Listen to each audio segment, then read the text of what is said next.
There we go. See at your top of the screen where it says recording? There was a question about recording. All right. Hey, case study, where are we going to start? All right, let's start with clotting. We'll start there. And since we kind of talked about that a little bit already when we looked at different all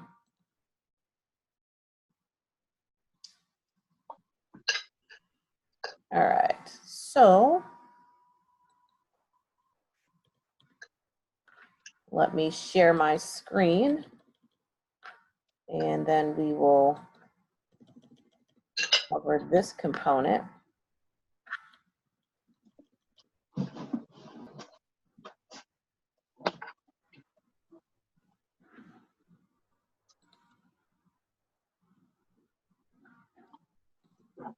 And share screen. All right, so what you should see now is should have a picture here. Do you guys see that? Yes.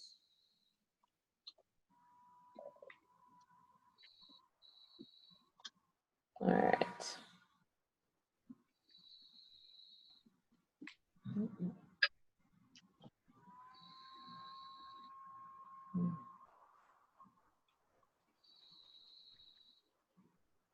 So, what does this look like?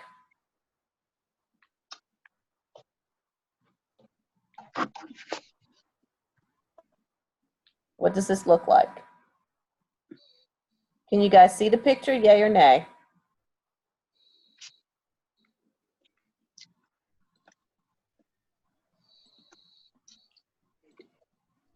We can see. Okay, thank you. I was like, what's going on? I don't hear anything. All right, so what are we looking at here?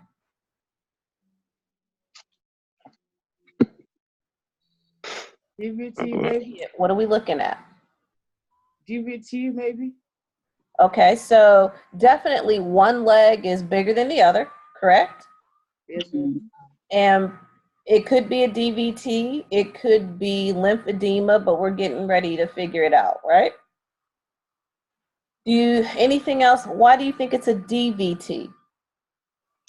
It's swollen and it's reddened a little bit. It is red, it's swollen for sure. Definitely, you know, the upper and lower extremity is completely different, correct? Yes. All right, so this is a DVT and an unaffected leg. Mm-hmm. First question, so here you go. 42-year-old who is a traveler for business, has been on a plane to Europe, Asia, and across the US. Most of these flights are between 3 and 12 hours. After one flight, the patient noticed that the right leg was swollen and discolored, so she went to her family physician. What tests would the physician order for this patient? Doppler of the right leg. Okay, Doppler. Anything else?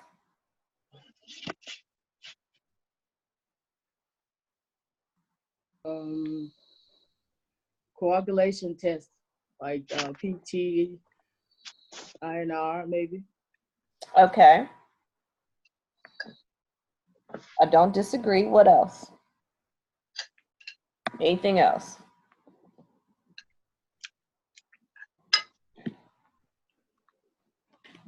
Cam panel maybe. What was that? Cam panel, BMP. A CMP, a chem panel? Yeah. Okay. Anybody else? So we have a Doppler study. We have a CMP. And what else?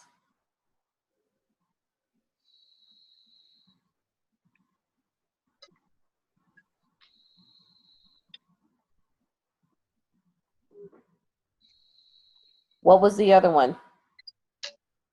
Let's be alive, people. They can order an X-ray to rule out a fracture. Okay, X-ray to rule out fracture. I like it.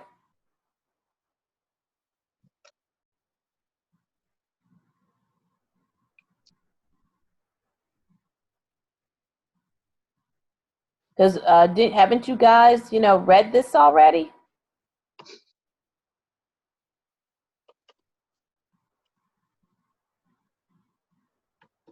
I had to say PT-INR earlier. Okay, Like so we have a PT-INR. That was the other one. I'm so sorry. A PT-INR, a Doppler study, an X-ray to see if it's fractured. So, hey, we got to be interactive on these case studies. They mean nothing if it's like Sleepy Hollow out there. I'm just being honest. The whole purpose is to be able to get through the case studies and get some understanding about what we're looking at, what we're doing. And, so you should have already done your reading, you're raising the bars. So when you get here, you should be ready we should have a healthy discussion at this particular time. All right, so the tests that would be ordered are a PT-INR, a PTT, fibrinogen, D-dimer, red blood cells, and radiologic tests.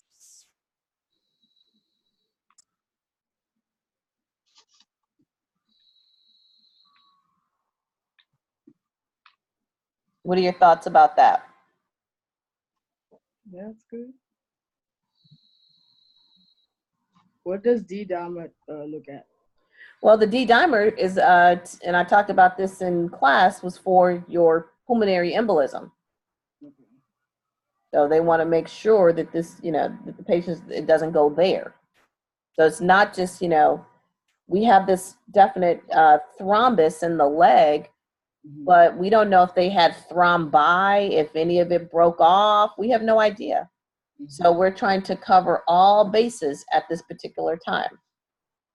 All right, what assessment would you do as the nurse? Check pedal pulses. Okay, I like that. Check some pedal pulses. What else?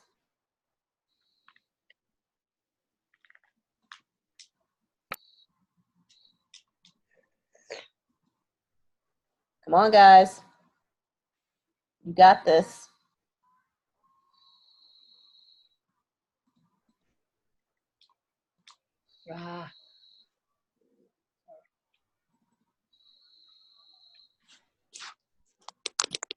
Assess the temperature of the skin in terms of how it feels to touch, how warm it is. I mean, if you have a patient that comes in, what should you do? You can't turf this one to the nurse because guess what? You are the nurse.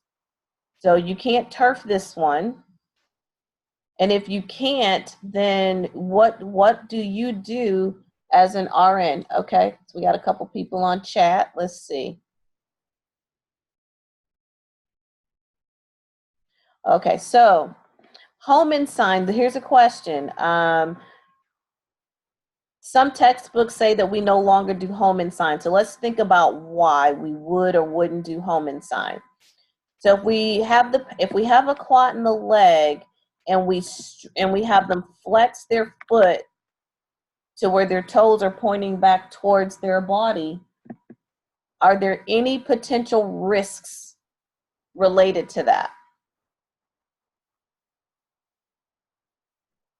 Yes, it could cause if there's a clot, it could dislodge. Correct. This is why we have stopped doing Holman sign.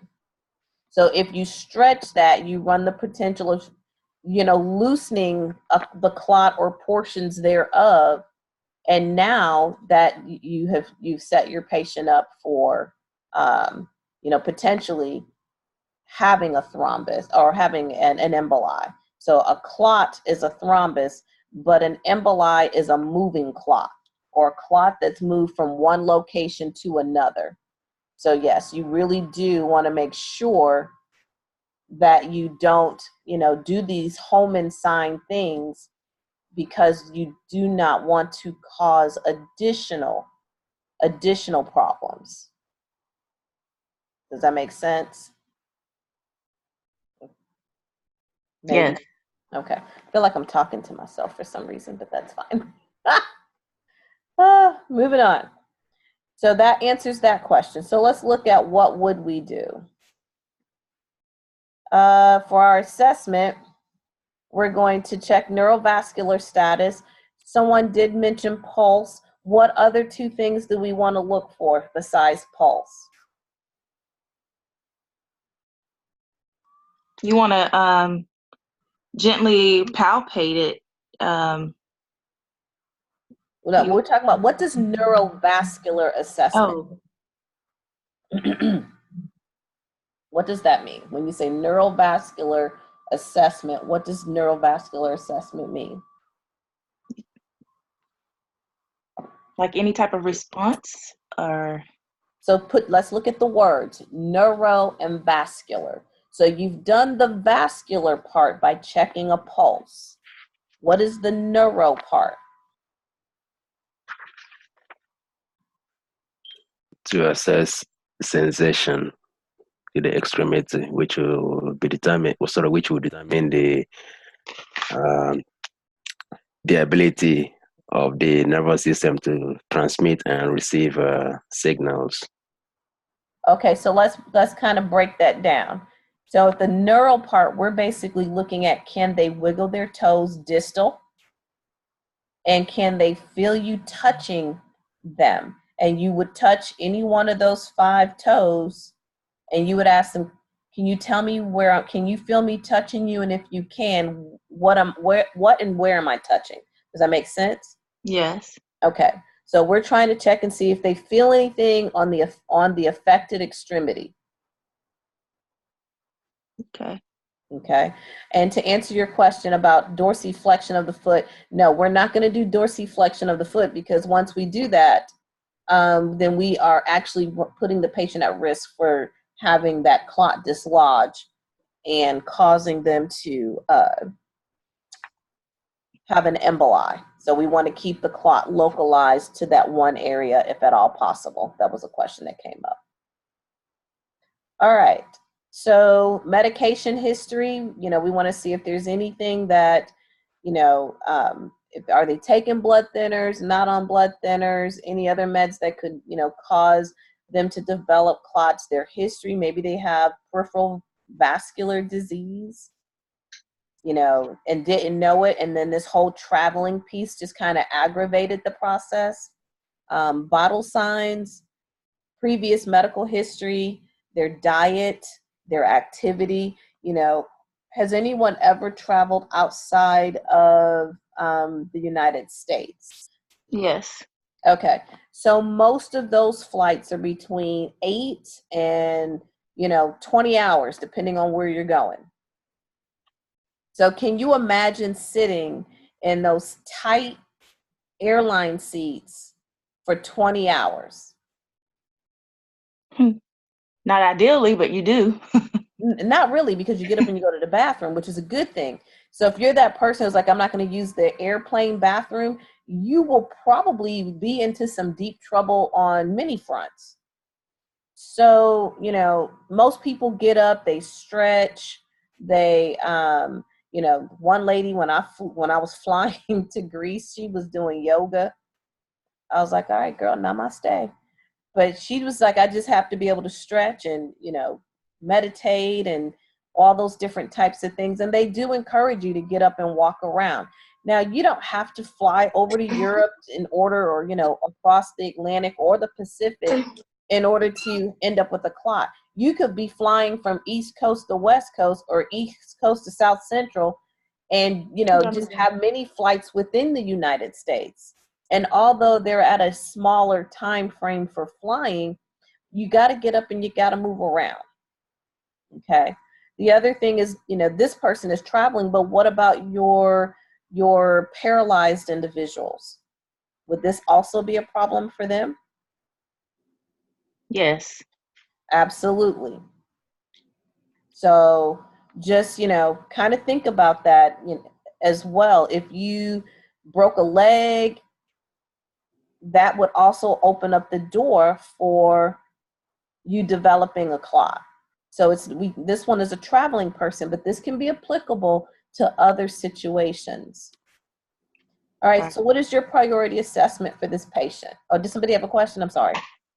I was just going to add, wouldn't you want to assess also for chest pain or shortness of breath? I mean, you can, but for her particular situation, she wasn't complaining of any of that. Okay. But as a prudent nurse, just to make sure, hey, have you experienced any chest pain? Have you any headaches, any blurred vision, anything of that nature, any weaknesses in any extremities? So you could, because that would be kind of if they had a stroke, right? Slurred speech, or has anyone noticed any deficits? So if you just want to cover the entire gamut, that would be perfectly fine. You would not be out of order in that process. Mm-hmm. In practice, that would be the right thing to do. Okay. So for here, though, this is all, we're looking at what we were given. We're given this picture with some swollen legs, and since nothing else was given to identify that she may have something going on elsewhere, then right now we can just focus on the photo. Does that make sense? Right. Okay. So if they said she had a decrease in LOC, then yes, I could see that part. Okay. So good thinking, I like it. All right, so what's your priority assessment for this patient? Wouldn't you want to measure and compare it? And well, we can definitely see that this is a problem, but you want to measure it to see if it gets bigger. Right, and if it changes over time, yeah. If there's any color changes, pulses diminish, that would all be fair game. But we're asked to make a priority decision. So we have to pick one thing that would be paramount in this problem, in this situation. Neurovascular. Okay. I guess I don't know if I'm going right. Oh, I see what you're saying. The hierarchy. Yes. I'm sorry, my thinking is just off this morning. Nope. When we're talking about priority, we're looking at, is my airway patent? Can the patient breathe? What's my circulation? So if you're checking pulses, okay, that would be on the C part, but we still have to worry about the A and the B part. When you're looking at your patients, this is how you should be thinking about how you're going to prioritize situations. It doesn't, if a person has a broken leg, so let me just kind of put this into perspective, and they broke both of their legs, and they broke them so bad they look like freaking Daffy Duck. The leg is all, it's going up to their, to their shoulder bone. You would be so distracted by that. So what this is saying is, it doesn't matter how distracting the injury may be, or the situation like to the leg or anything like that, you still need to look at life over limb. So if you just focused on this leg and your patient didn't have a patent airway and they weren't breathing, what's going to happen?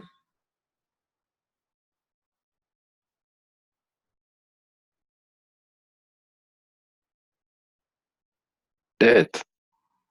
You're going to have a dead body, but you have done your whole leg assessment. Does that make sense? Yes. No. Does it make sense to do that, to focus only on the leg? No, it doesn't. Okay. All right. So I get what you were answering, but I wanted to make sure we were all answering the right thing. So always life over limb. No matter how graphic, grotesque, how surprised, you're like, oh my gosh, at the end of the day, do we have our physiological needs met? And so this is why when you're reading questions, you can highlight things of concern, or in these case studies, highlight things of concern that stick out. And what you should be thinking about is, okay, how would I assess this? What's my management? Is my airway good? Is my breathing good? And how would you know? Is my patient awake and alert? Are they unconscious, semi-conscious? What are they? All those things mean something. So remember, those cues You got to know how to respond. Not, okay, well, I would expect them, you know, if they've been traveling, to be a little sleepy. That may not be the reason why they look like that. It could be, hey, you know what, you're missing the stroke and you're thinking it's sleep. So we want to make sure that we're not confusing things. And then we will also want to work on preventing this blood clot from becoming an embolism. Okay. Number 4, what type of education do you think this patient will need?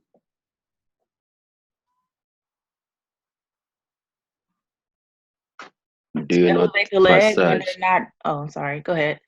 So, I was just going to say to elevate the leg when they're not moving around or just.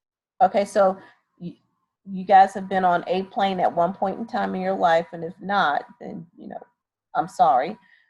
I will just say that how much room do you have to elevate your leg?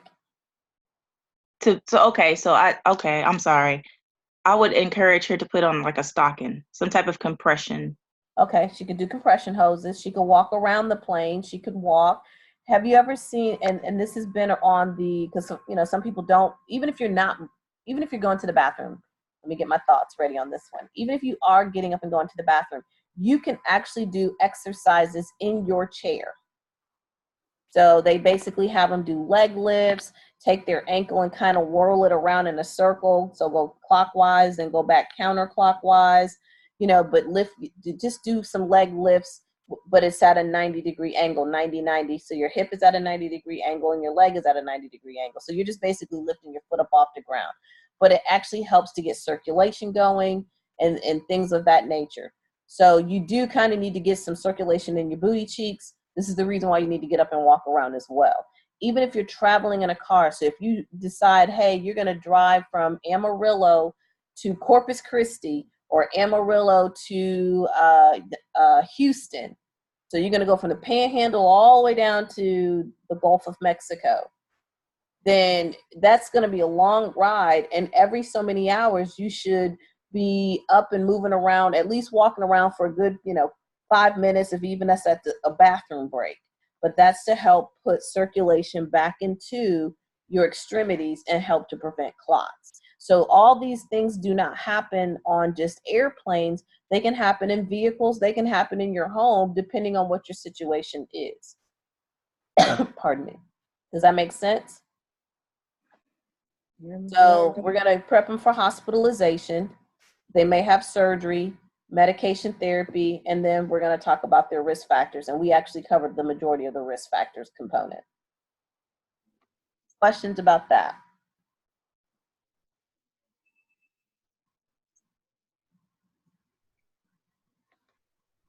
no. Yay, nay, thinking about it still, not quite sure. No. Okay. So remember, peripheral vascular disease. It's an umbrella term, but there's 2 conditions that fall underneath that. What is it, or what are they?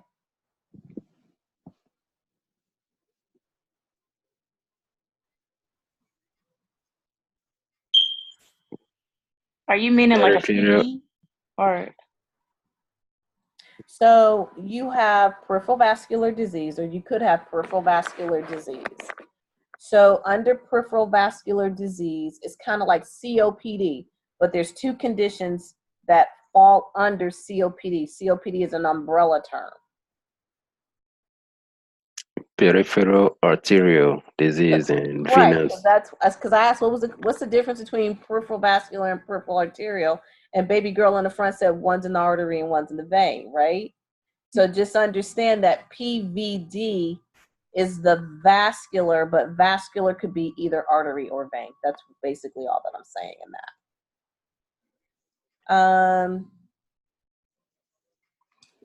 Let's see.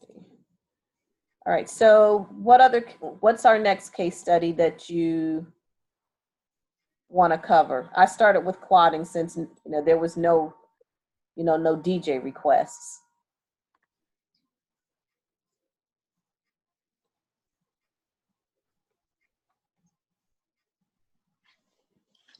Do you have any hemophilia case studies?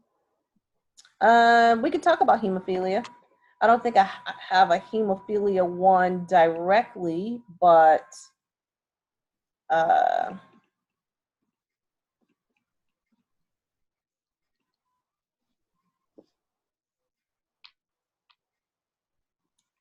before we do that one, let's do another DVT one.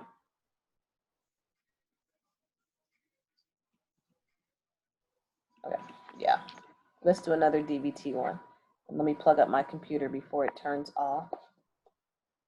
That would be disastrous. All right, there we go. And let me share my screen. I apologize for my puppy groaning.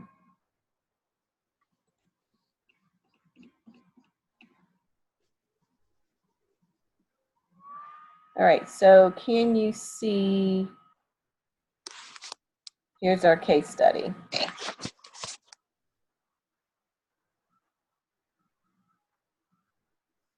So we have a guy that's weak, tires very easily, he's short of breath, and when he tries to do anything for the past week, all of these symptoms he begins to experience. He's fallen twice in the past week and passed out once. He denies any pain. He lives alone, but his daughter lives next door. He wears a medical alert bracelet for heart disease. His diagnosis is syncope. His history of heart disease and high blood pressure, hypercholesterolemia. His medications are simvastatin and digoxin, aspirin, Cozar, and these are the doctor's orders. So based on the medications, what other history do you think he might have?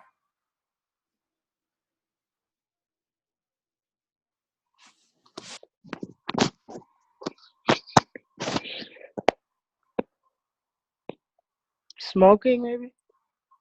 Nope. I'm just saying, okay, look at his medications. He has simvastatin. What do we take simvastatin for? Cholesterol? Cholesterol. Okay. Digoxin. What would a patient take digoxin for? Heart disease. So what kind of heart condition? Be a little bit more specific. AFib? AFib's one. What's the other?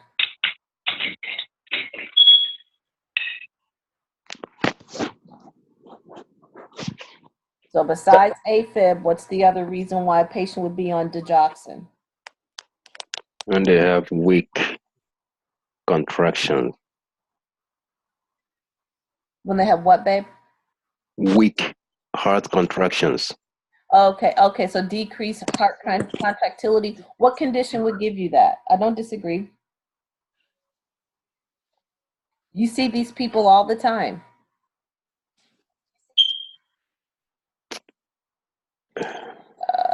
Let's see. Heart failure, perfect. So thank you, Latricia, and Emily. So they would be, those are the two conditions for digoxin that you would be thinking. Either they have heart failure or they have AFib. So with a history of being on, high cholesterol, etc., there's a potential that they could have heart failure. We don't know yet, but those are the two things that I would be looking for if I, as a nurse. So this would be that gap. It's just like, okay, we're just not going to collect the data. We need to understand, why do we give dig? Under what conditions would fall underneath that? Okay. Cozar, what medication is that for? High blood pressure. It's a high blood pressure medication. All right, so we're putting them on a cardiac diet, and you guys study that, right? Those green leafy vegetables, et cetera, leaner meats. D5 half an S at 75. We're checking bottles every 4 hours. We're doing a cardiology consult. Now we're doing a lipid panel, a UA, liver functions, dig level to make sure they didn't take too many, CBC, cardiac enzymes, and a CMP. Okay. ECG, which is an electrocardiogram, and then they're going to do an echocardiogram to look at how the heart muscle is functioning and pumping, You know, is there any regurgitation or anything like that they need to worry about? Then a chest x-ray. ABG at pulse ox on oxygen 2 liters, and these are all stat meds. And so for now, they're going to continue their home meds. So why do you think the doctor ordered a lipid panel?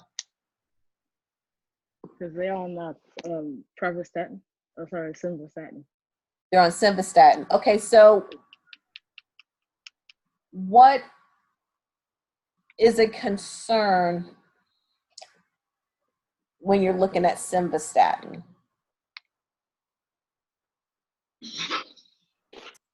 Yeah, pretty much the doctor will want to know what the patient's cholesterol numbers are like. In this case, I think it will be the LDL that would be of the greatest concern. Okay. Anybody else? Would it be arteriosclerosis? Mm-mm. Okay, so you may or may not know, but you do need to know. Anyone that is taking any statin medications is at risk for myotoxicity. What is myotoxicity? Oh yeah, that would be rhabdomyolysis at the end. Well, that's a form, Yeah. but basically they suffer muscle mass deficit, so their muscles become toxic with this medication. So they could develop things like myalgia, they could develop inflammation of the muscles, or they could end up with rhabdomyolysis.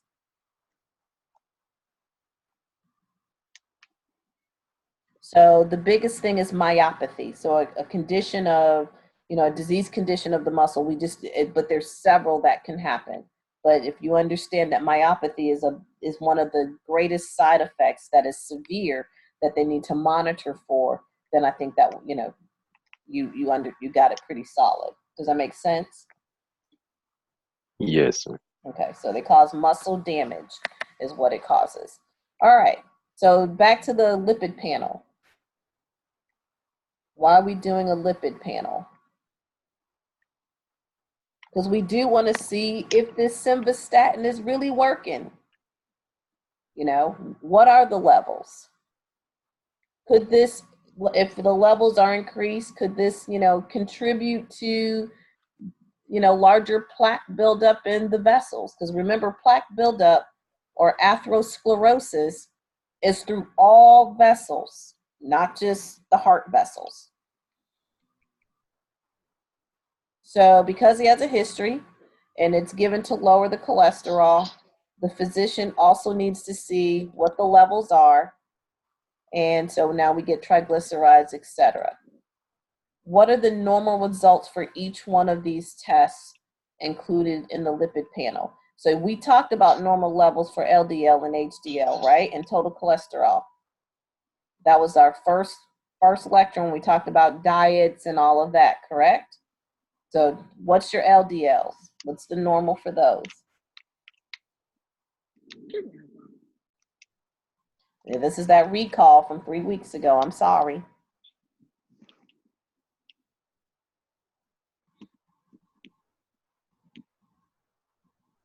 LDL should be less than 100.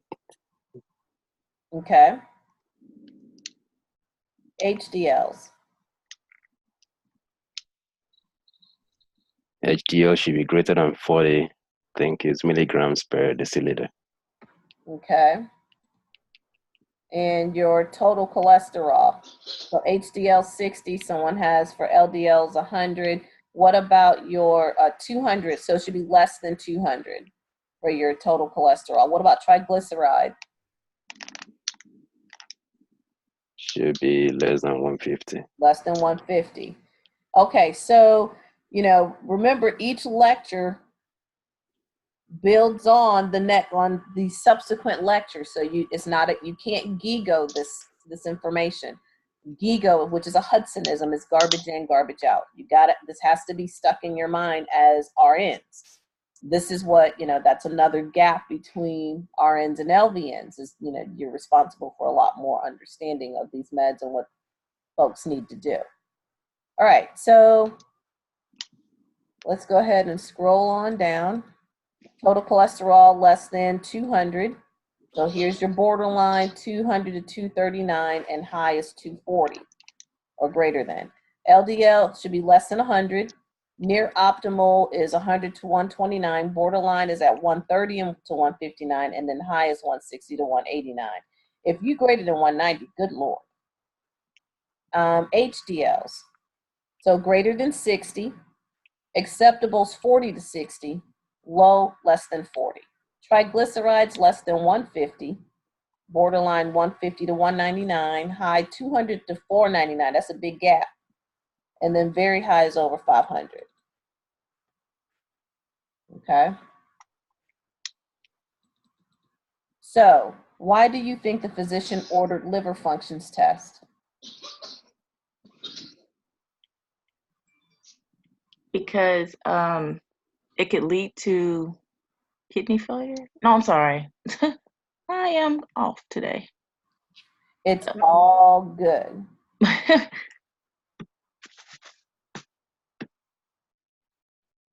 Where's cholesterol made? In the liver. There you go. Oh. All right. So any adverse reaction to statin drugs is an elevation of liver functions test. When it occurs, the patient has to be taken off the drug. So, you know, you may not necessarily understand it completely. However, you know where things are made, but your body normally makes cholesterol. It's just when you eat the excess, like those Whataburgers and, you know, Taco Bell and Buenos and all of that. That's when, you know, the barbecue place was at Dickey's and Red Hot and Blue. When your diet's full of that, or Gloria's, then these, you know, your body can't process all that extra cholesterol, all that extra fat. What are normal results for each one of the tests that are included in the liver functions test? First, what are the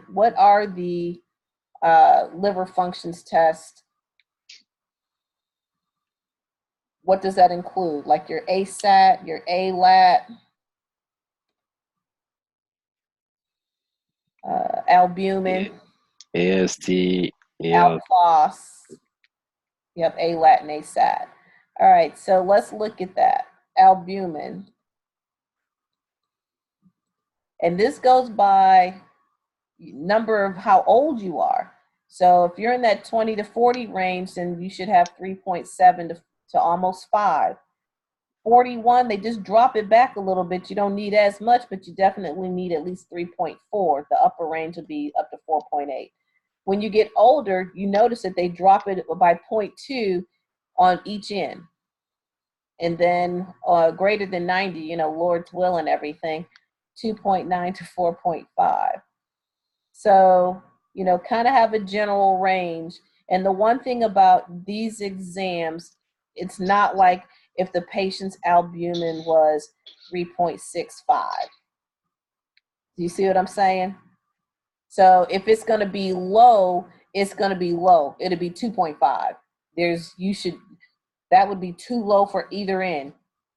And if it's going to be high, then it'll be like 6. So that way you would understand that the level is high. So we're not trying to have you have a toss up on what you need to do. All right, ALK phos, they kind of break it down into ages and along with your gender. So 21 and older, male and female, it should be between 0 to 93. Your ALAT, so this even gets down to 13 months. This is the breakdown here, along with your ASAT. Okay.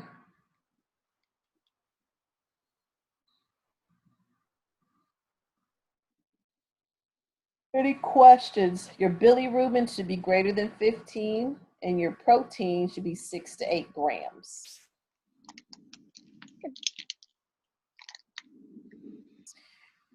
Now, whether this comes up on a test or not, the place where this is going to really need to be understood is going to be in clinical, or when you're doing simulation, if you have someone that has liver issues or that you're questioning, you know, and you want to look at lab values, then this is what you would have available.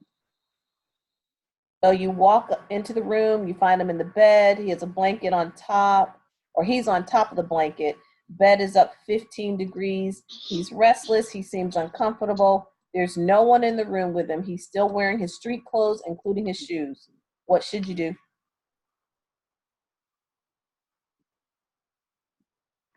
What's standard nursing action? Introduce yourself, okay? And what else? Asking me about pain. Before that, wash your hands. Make sure you have the right person. That okay, I would agree with that. Hey, my name is Bridget Hudson. I'm your nurse taking care of you today, or I'm your student nurse taking care of you today. Can you tell me your name and date of birth? Did I ask in and I go in and say, hey, Mr. Green, I'm Bridget Hudson, student nurse from El Centro College. I'm here to take care of you today. Can you tell me your name and date of birth? Does that make sense? Would that seem like that would be appropriate?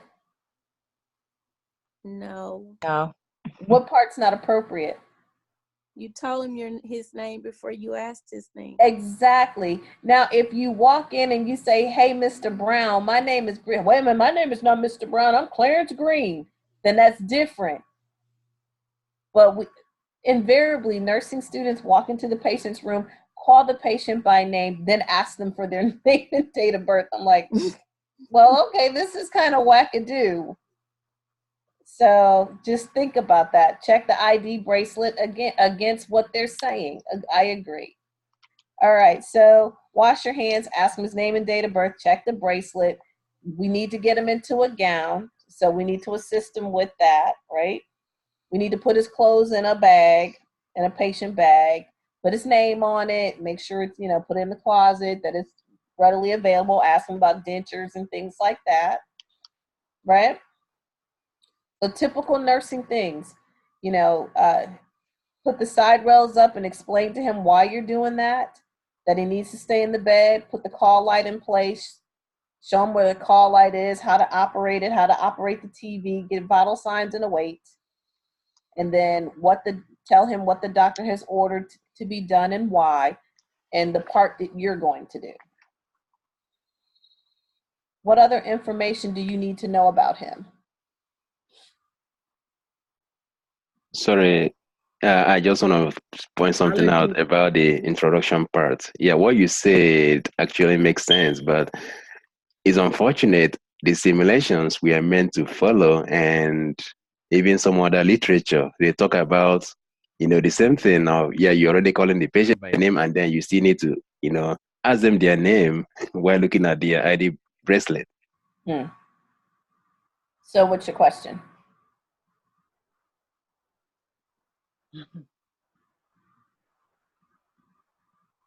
It's not really a question, it's just, pointing out what the simulations, we do contain. So what you should be doing, even if you know and maybe I'm misunderstanding what you're saying, even if you know what the person's name is, you still should go in as though you don't know the person's name. You're trying to see if the person know who they are and where they are and why they are. Right? Yes, that makes absolute sense. So if it is happening in simulation and it's your classmate, then why wouldn't you correct him or her to say, well, just food for thought, or just ask the question, should we be asking the patient's name before we verify that this is the patient?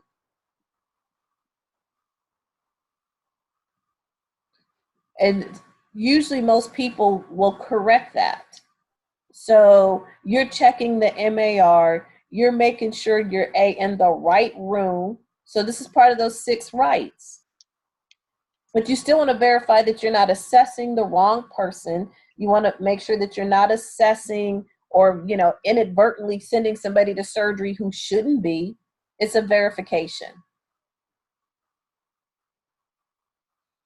So, you know, you should wash your hands before you walk in, or kind of simultaneously do that process. So as you're walking, depending on the facility, some have the hand sanitizer before you go in, some have it right as you walk through the door. Either way, you know, just you got to do that part. But when you start calling folks out by their name, then it does kind of negate your ability to really do a neurologic assessment on that patient. Right. All right. We can get the rest of his health history. Someone broke that out there. What about allergies? Wouldn't that be a good thing to know? Yes. Okay. Yes. So health history, and clarify any other additional information: age, name, date of birth. Why did he come to the hospital? See if he realizes why.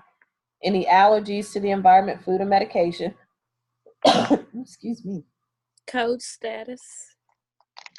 Code status, advanced directives, health problems. Does he have dizziness, heart disease? We're confirming. Do you notice that you're like, well, we already know this. It told us that in the vignette. Maybe so. You may hear the same thing in report, but it is your responsibility to verify that all these things are true. Correct? Yes. So do you have heart disease? Oh, okay. Because this here would be a new admission. They came to the hospital, so let's verify everything of what we've already heard. High blood pressure, you know, I want to know why he's on the digoxin. Cholesterol, how long has he had the problems, experienced the problems? So these would be the assessment components. You know, does he check his blood pressure on a regular basis? What does it normally run? Any special diet at home? Does he have anybody cooking for him? You know, what is his social situation? Any diet restrictions? Any activities he can do by himself normally before he started having these problems? Is he on any medications at home? And if so, what are they? Did he bring them with him, or a list of them? Where does he work? Why is that important? Because if you're in a job that you're sitting all day, you know, you barely get up and you're not really doing anything with your legs to kind of, you know, keep that circulation going, that would be, you know, a problem.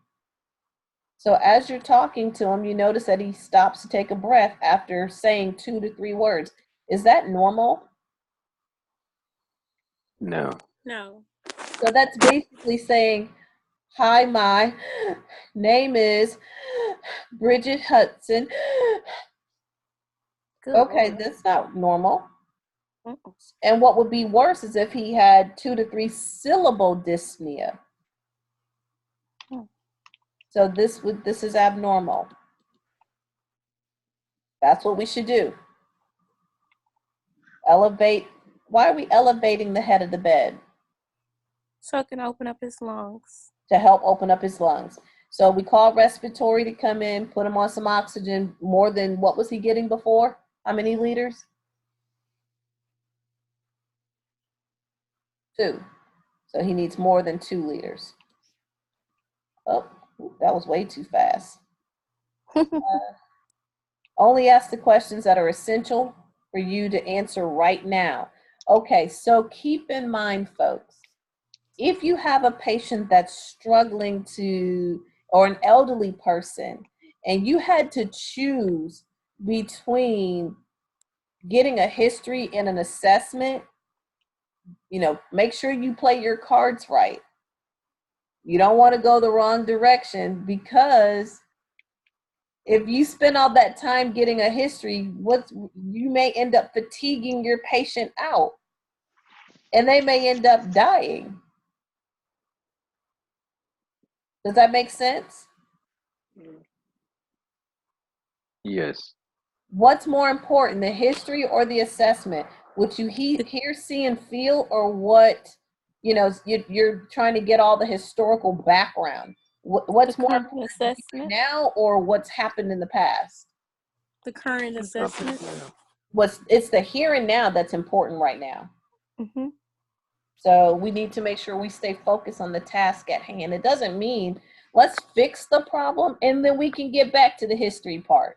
Or right now, let's fix the breathing part. Remember that airway, breathing, circulation stuff? Those are life over limb qualities we need to focus on.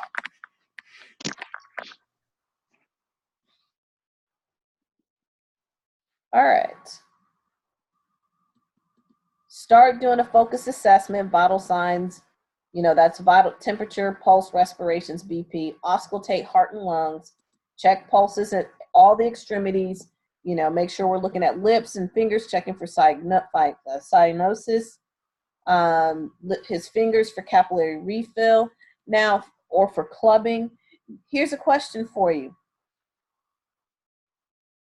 How reliable would capillary refill be in relation to the patient's circulatory status?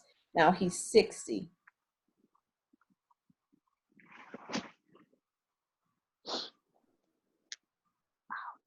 How reliable will capillary refill be in trying to determine the patient's overall circulatory status? I would say that it would not be very reliable. Rather, I would combine that with actual observation, like the color of, the person's skin in relation to their ethnicity. Perfect. As adults, because you can have peripheral vascular disease, Raynaud syndrome, you know, we end up with conditions that complicate our circulatory reserve or our circulation in general. So we cannot use cap refill to give us an indication of the person's circulatory status. Now, I really want you to hear me when I say this, because this is like apples and oranges. What I am not saying is that I am not saying that capillary refill is not important to do to see if a person has circulation. Having circulation and knowing their circulatory status are two different things. Does that make sense? Yes. So in adults, we use it to determine if they have circulation distal to an injury. That information is viable, but it does not give me a clear-cut path to their circulatory status, meaning if they're dehydrated or whatever. It doesn't give me that. However, in a pediatric patient, less than 5, cap refill is significantly important because it does tell you the kiddo's circulatory volume status. That you are getting there a bird's eye view of that kiddo's circulatory status. Whereas in an adult, you're just identifying if we have circulation or not. That's what we're verifying, that circulation is getting to the periphery. So just kind of understand the difference. So if someone says, hey, I have an adult, and I want to know what their circulatory status is, would cap refill be the right thing? You should be saying, But if this was a kiddo, less than 5, then yes, you could. All right. Look at their extremities and then inspect and palpate the extremities. So we have 1+ pitting edema bilaterally. Pedal pulses are 2, equal bilaterally with a regular rate and rhythm. So if the rate is regular, then what are we thinking? Why am I pointing out this rate being regular?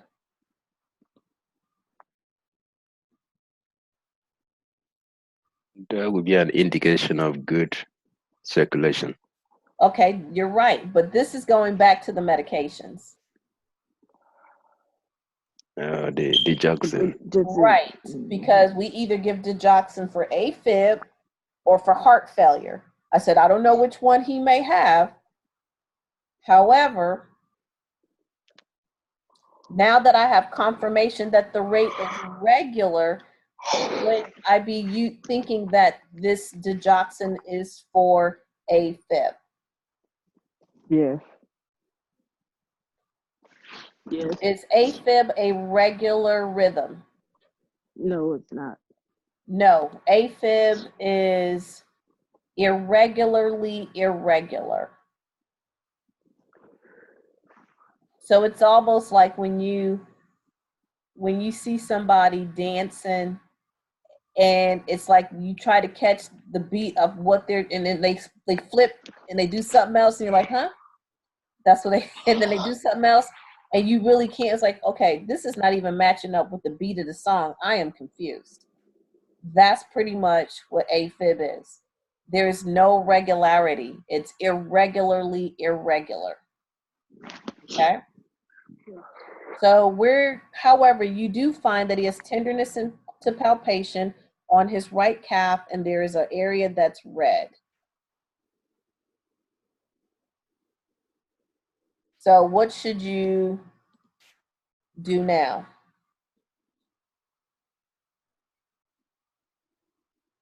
Well, I'll go back to the previous case study that we did about pulmonary embolism and DVT. Mm-hmm. Okay. So I would assess him for possible.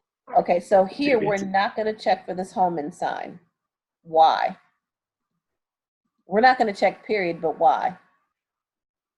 To avoid the possibility of We dislodge. already have somebody that's short of breath, right? So, and we don't even know why. So why would I now stretch a leg, take the risk of this clot flying out, and then maybe that was what the patient did, and heck, this is why we have problems now. We don't know, but I'm not getting ready to create another problem. Remember, do no harm. We could ask about pain level, pain scale, correct? Determine the size of the area that's red to see if it gets bigger. So we're going to measure. And here, find out if it started hurting or if anything makes it better or worse. The circumference of each calf, using indelible marker, basically something that's not going to really, that's going to hold even if the patient starts to sweat. Notify your doctor as soon as all this information is collected. So basically give them an S-bar, and we're not allowing this patient to walk until we figure out, what's going on when we get more orders from our physician. So there's a lot of tangible pieces. So when you're thinking about a DVT, DVTs are significant, and we have to really treat it as such, because so many things can just go awry or go wrong. What do you think could be going on that accounts for the symptoms that you have found thus far? DVT. And a possible pulmonary emboli. Why? Why a possible pulmonary emboli? Because of shortness of breath.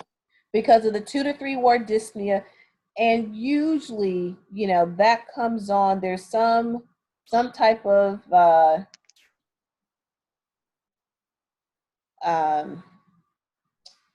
it's a sudden onset of shortness of breath, usually, and chest pain. And what would be the reasons why, besides a DVT, that a person can have a pulmonary embolism? So we know DVT is one. What other causes?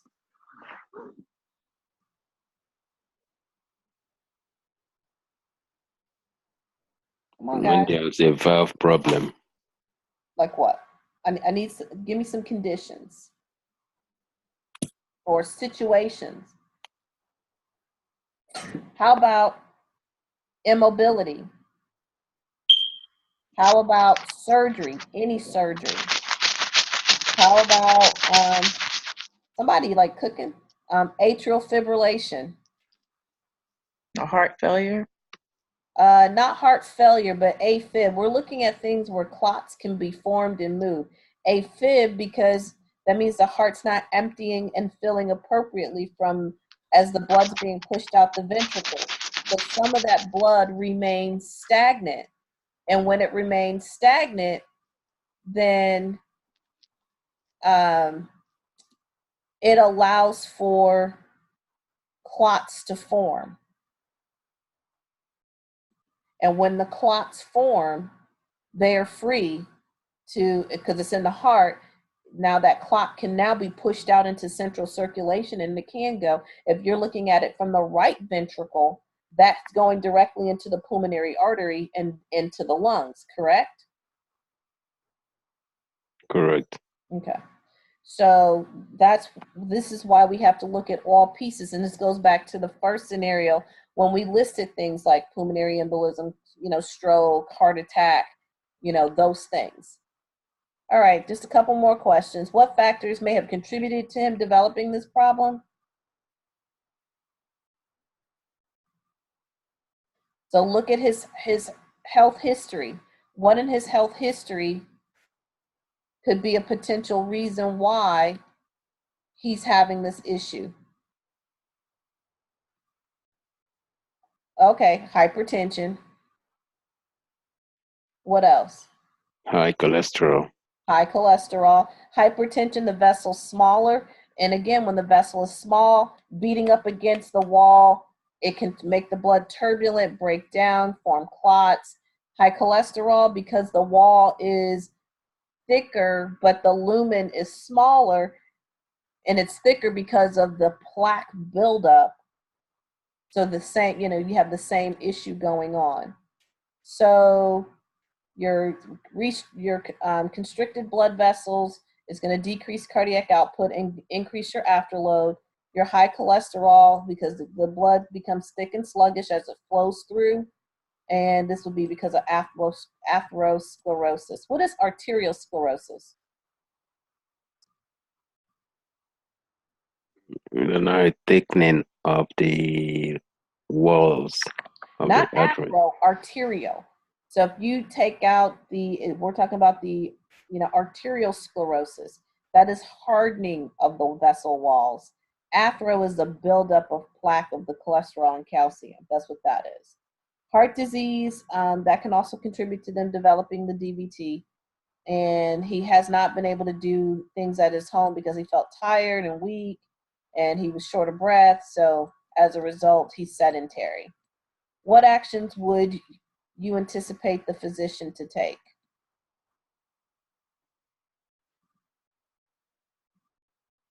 He would likely order a D-dimer. Okay. Put him on complete bed rest. That's what CBR is. Order a D-dimer.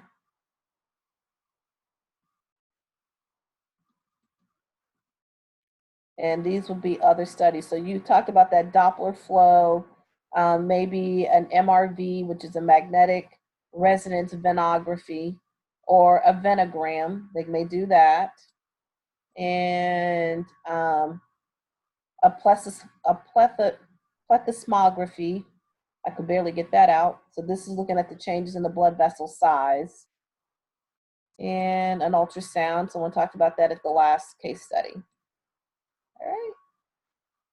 That'll be that's that one.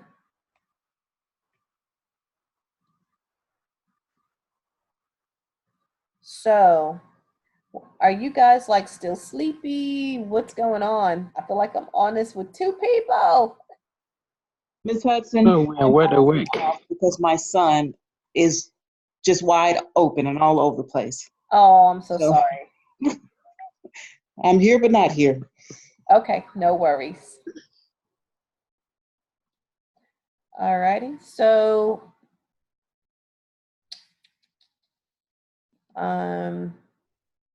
I think we got clotting, pretty well covered. So I sent you a bunch of things on comfort, with osteoarthritis. That was all the J1 stuff that you're still, that you're responsible for, right? How many of you did those case studies?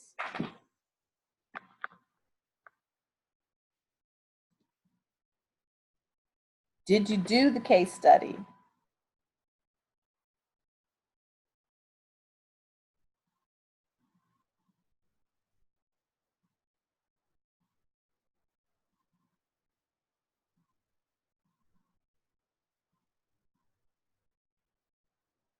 I did not. I'm sorry.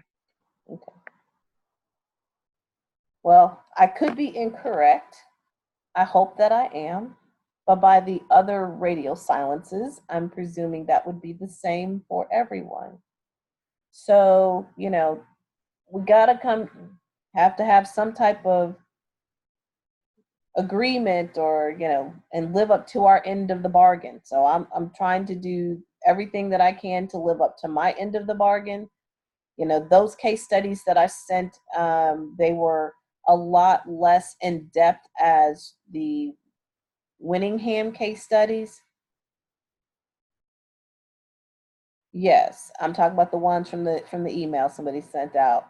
So yeah, those are the case studies I'm referring to. The ones that I sent you guys, you know, those were developed by the concept-based curriculum. So in an effort to try to, you know, kind of get closer to the point quicker, whereas the Winningham, they you still get to the point, but it's a lot more in depth. And maybe you feel like you're good on comfort, you know, and there, you know, you understand everything there is to understand. That could very well be your thought process. I don't know. But besides pancreatitis, there's also sickle cell anemia from the J2 side, and then there's also renal calculi, hemophilia. Those are all a part of the, you know, not hemophilia, sickle cell and renal calculi, and pancreatitis. So with that, we did the pancreatitis study. You know, you need to know the difference between chronic and acute.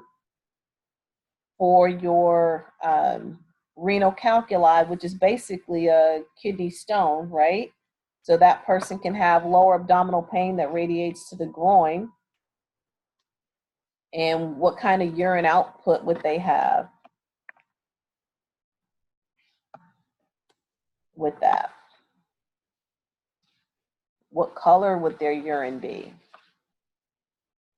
It could be blood, you know, kind of stained, because the stone, presumably somewhere along the urethra, you know, would probably kind of create some kind of, it could be an injury on the walls, which would then be the cause of the blood coming out. Okay, so just keep in mind there's various types of kidney stones. You have calcium oxalate. Those are stones from what?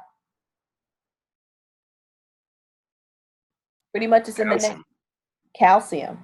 Calcium, you know, this where the urine's really acidic because they have high amounts of calcium in it, and oxalate.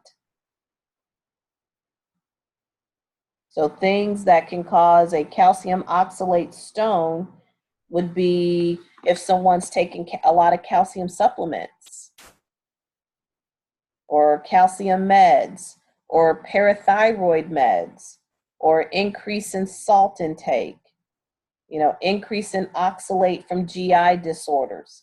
So normally what happens in the body system is that the GI system, or the calcium and the oxalates will bind together in the stomach or in the gut.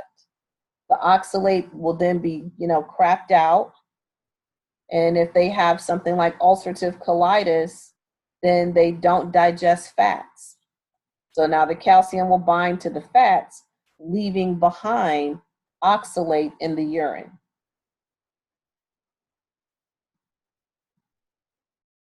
Foods that are high in oxalates, what are they?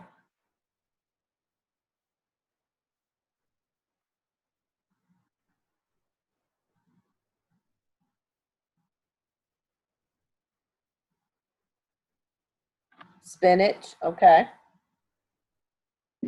Beans, Beans. So just lentils. lentils. So understanding chocolates, understanding foods that have high oxalates in them. Okay.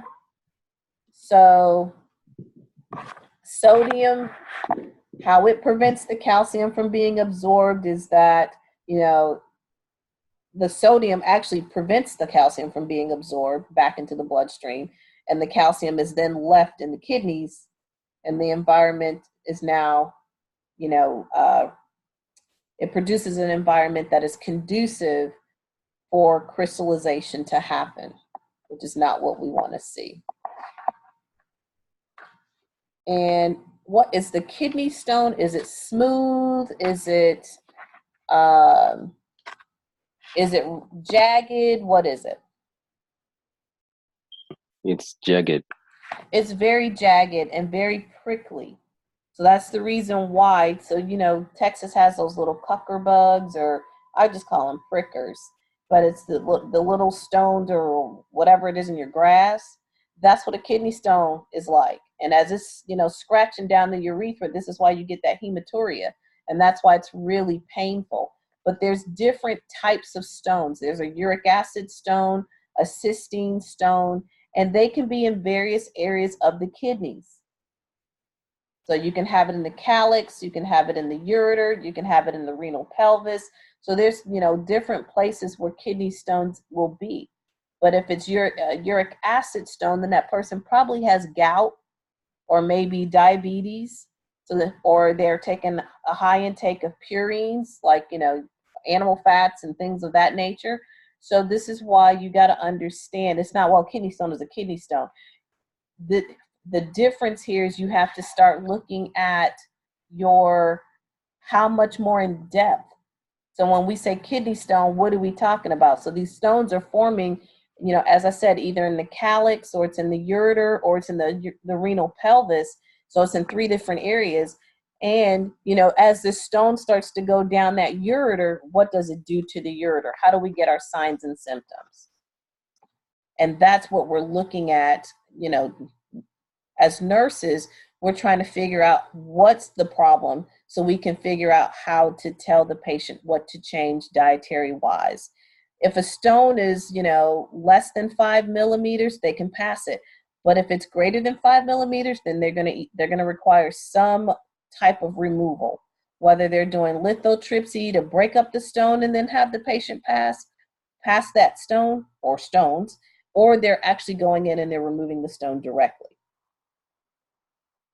Makes sense? Frequent UTIs, too many purines, too many cholesterols. There's a lot of different pieces. If there's structural issues. So you got to go back and make sure you understand that. And the complication for you guys is you have to go in J1's material and J2's material. Okay. So, other signs and symptoms, besides lower abdominal pain or flank pain, what other pain would there be? What would that pain feel like? It will be sharp and burning. Sharp and burning. And there is a test that you can do at the costrovertebral angle. That's where the kidney and the lower rib come together on the back. So you can put your hand on the patient's back and then punch your hand. And if they writhe in pain, this person has some type of kidney problem. Okay, so it could be, depending on the stone, deep aching. It could be sharp. It could radiate to the scrotum for the guys, radiate to the vaginal area for the ladies. But either way, they're going to be in a bunch of pain. They're going to be doubled over in the fetal position, nausea, vomiting. They may or may not have had a UTI prior. So all of those are different things we need to consider. Maybe they have urinary retention where the stone is up in the bladder neck. And so it's kind of hard to determine, hey, I got to pee, but I really can't pee. Things can become obstructed. Would that be a good thing? No. Nope. So this will be a complication, obstruction, hydronephrosis, all of that can take place. Infection, nephron damage. So, they can end up with acute kidney injury, and we don't want any of that to be our issue. Diagnostic wise, they would probably get like a KUB, so it looks at the kidney, the ureter, and the bladder. They could get an IVP, so the intravenous pyelogram.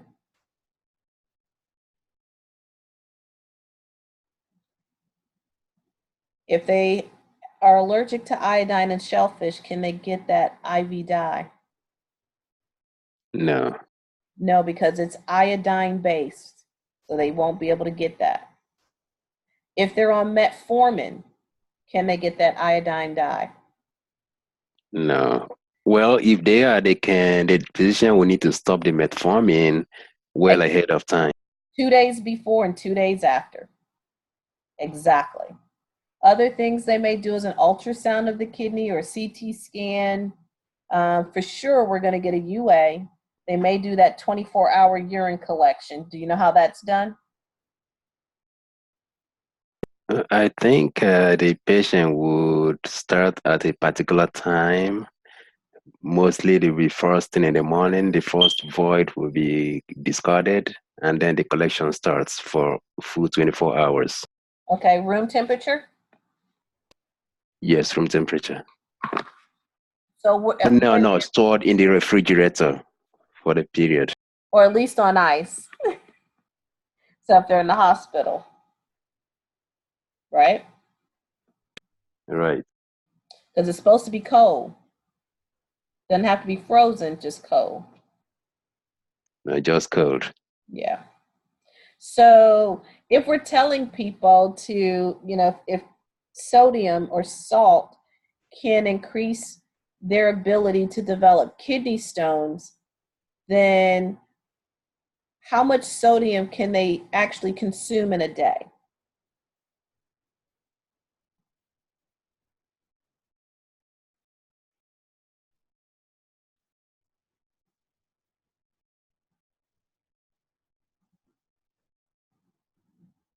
Can you repeat that question?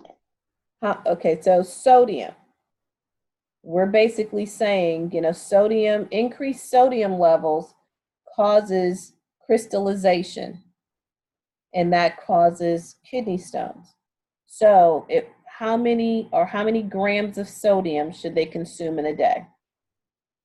Because we're going to have to limit foods that are high in sodium.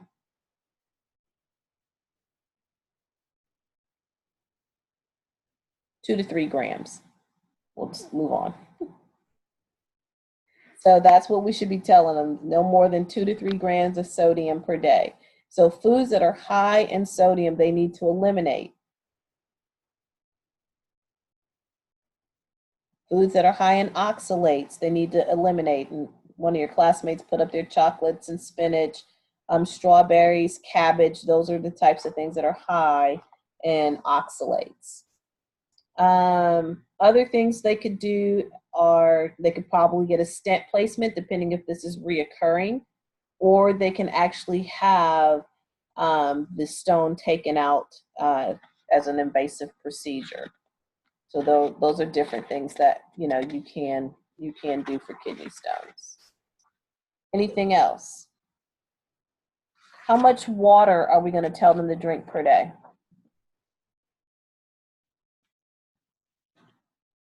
About 2 liters. 3 to 4 liters a day. Why are we having them increase their amount of fluid intake?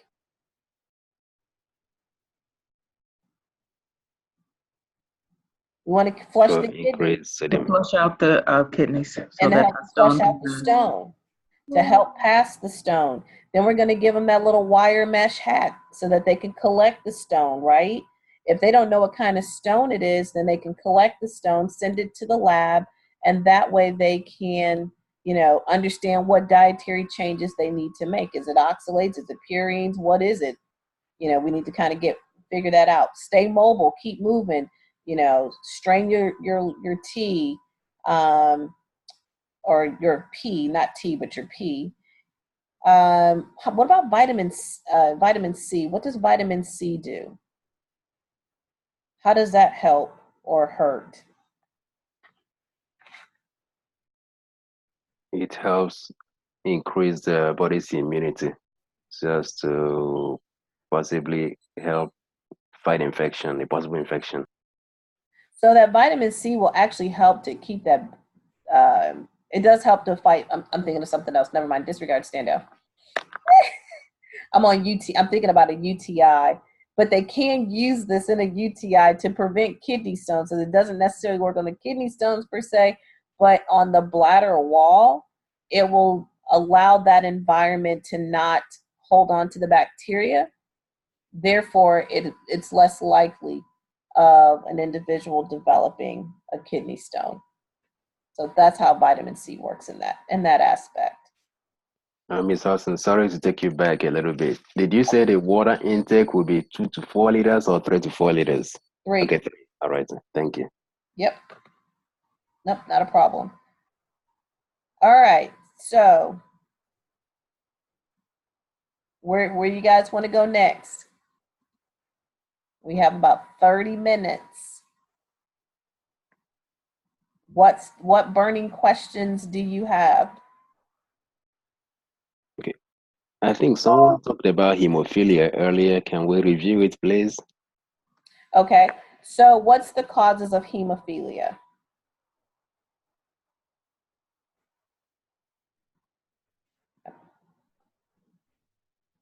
What are the causes of hemophilia? There is an abnormality in the clotting factor. What are the 2 clotting factors that are involved? Factor 8 and 9. Mommy! 10. Mommy! Mommy!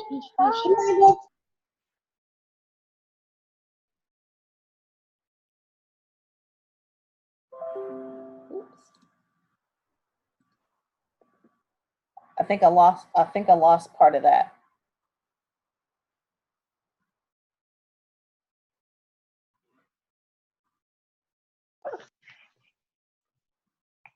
Hold on. Is it their factor? It's hereditary or genetic mutation. Gotcha. Okay. It is. What else? So hemophilia, the person ends up with bleeding or bruising under the skin, and that bruising under the skin is from bleeding. So my question to you all is, what are the clotting factors involved, and where are your clotting factors, like the organ in your body? Hemophilia A is factor 7, and then B is factor 9. Did you say clotting factors 6 and 7? I know 7 and 9. Oh, 7 and 9. I was like, and then what was your last piece, babe?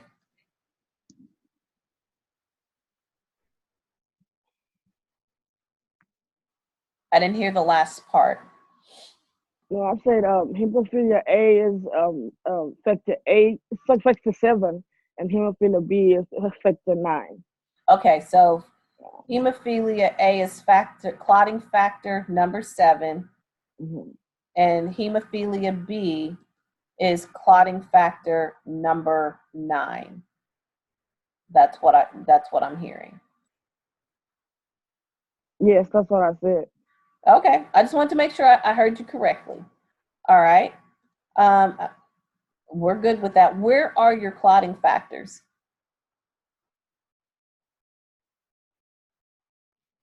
In the liver? In the liver. Your clotting factors are in the liver. So this is a hereditary blood disorder. And it's what we have is an extended coagulation time. So the clotting factors, there's a deficiency.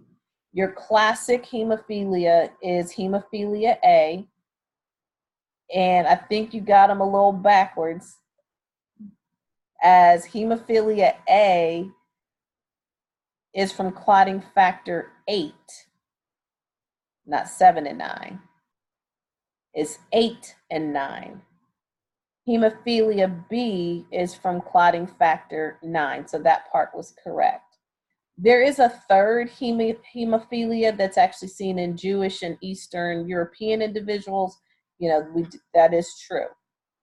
So there is a decreased amount or there's an absent amount of protein that's needed for clotting to occur. So there's a disruption in the normal coagulation cascade. That leads to abnormal bleeding. It could be mild, moderate, or severe. And after they have so if they're injured, and as you know, your vessels kind of constrict to decrease the amount of blood that you lose, and you have a platelet plug that forms where the fibrin strands will now come on, will clump together with the platelet aggregation to form that clot. And then it'll start to approximate to the edges of the vessel to make it more tight. Then that individual, when that platelet plug forms at the site, because the clotting factors are impaired, that's or there's a lack thereof of the clotting factors, this is going to affect the ability of that fibrin clot to be stable. So normal clotting, their mechanism, you have vasospasm. So if you cut yourself right now, then the vessel wall is going to now spasm. And while that happens from the injury, there's signals sent out to the platelets. Oh, we're losing blood. We got to rush to this site. Platelets will come and stick together, clump together, or aggregate. And when they aggregate, then we have fibrin strands that usually come and they kind of seal it, hold it together, make it much more tight. Now, there's certain things that can cause a clot to dislodge: high blood pressure, too much IV fluids, temperature, removal of a bandage. So all of those things can be a reason why your clot doesn't stick together. But in hemophilia, because there is a lack of clotting factor number 8, then this will impair or cause the formation of that clot to be unstable. So, bleeding, delayed bleeding is kind of common with that process. So it could be idiopathic in patients over 50. It could be a mutation, but it is primarily linked to the X gene. Is this a dominant or recessive trait disease? It's recessive. It is recessive. And that X gene is coming from the who? The mother or the dad? From the mother. From the mother. So if the mother has that trait, then, it's a wrap. Okay?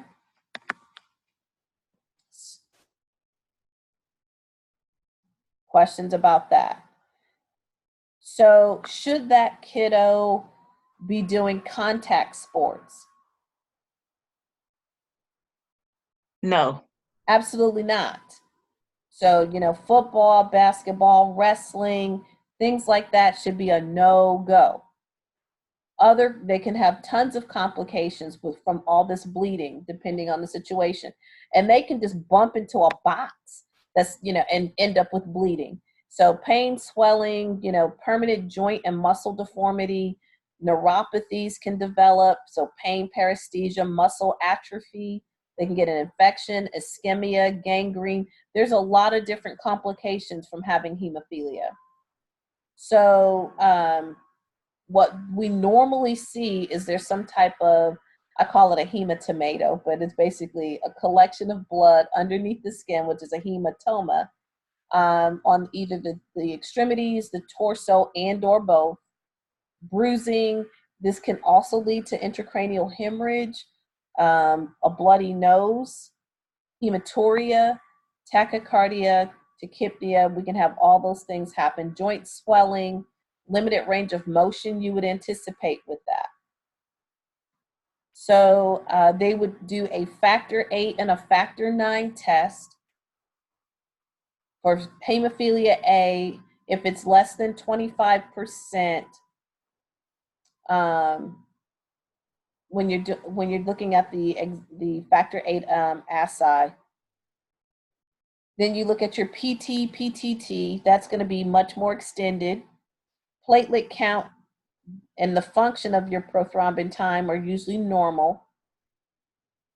So those are your lab values. In factor 9, the assay is deficient, and that's usually how they look at those blood values when you're trying to determine if it's A or B or C or whichever. How do we treat it? If we're missing factor 8, give them what? Give them the factor. Give them factor 8. If they're missing factor 9, give them factor 9. Okay? So to quickly stop bleeding, they may increase their plasma levels of deficient clotting factors. And then we also are going to put them on TED hose or those SCDs, the sequential compression devices of your hospitalized patient, to help prevent clot formation. We want to try to immobilize the limb, that is swollen or bleeding, to help minimize that process. One other drug they can receive is called DDAVP. What is DDAVP? Desmopressin. It's desmopressin. So that can be used as well for people that have mild hemophilia. And there's other drugs listed, the glucocorticoids for joint pain and decreasing inflammation. So they may have prednisone without an empirical factor 8 therapy, depending on what the doctor wants to do. They could use recumbent activator factor 7 to stop spontaneous hemorrhages, so that way they don't have excessive bleeding.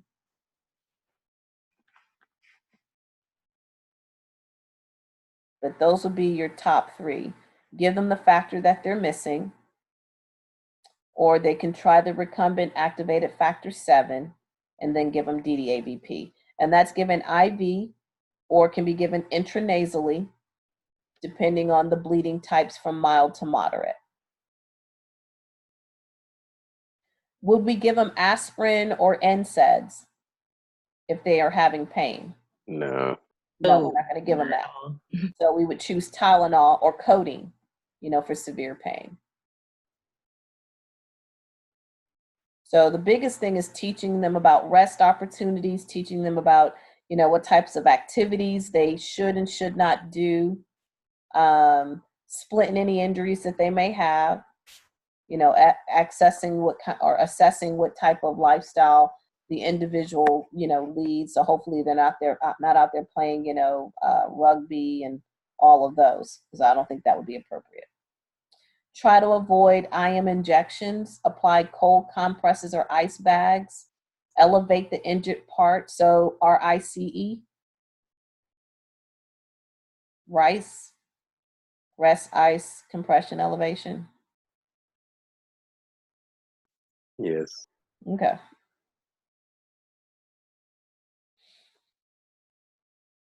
So was that your question about hemophilia? Or did I answer all of your questions about hemophilia?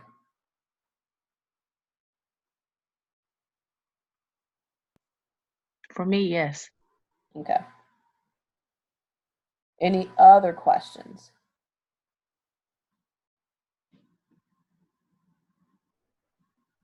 So, things you could tell them to do would be like swimming.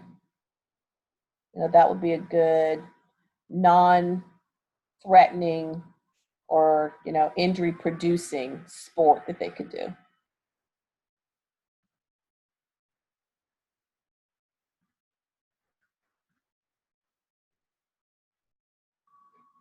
So let's look at, I think there was a sickle cell.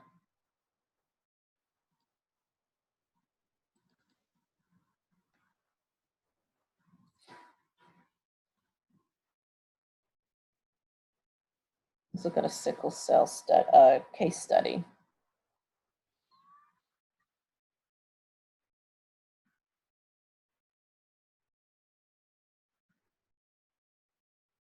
Waiting on my computer here to load the study up.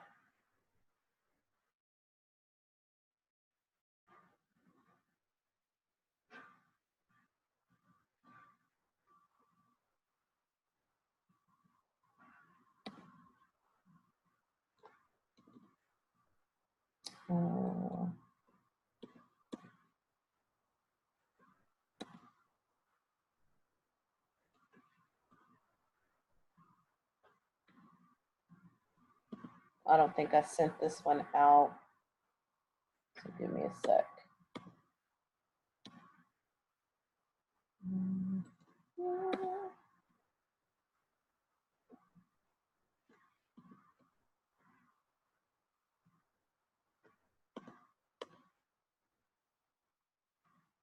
Outside of that, do you have any other questions while I'm getting this one set up?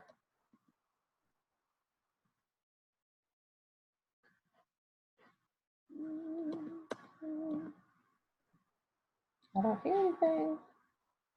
So are you all planning on like doing the throwdown study today? Is that what this is?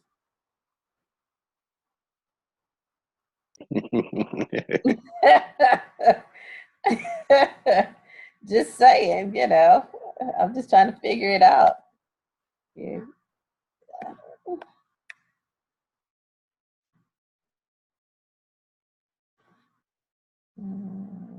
Okay.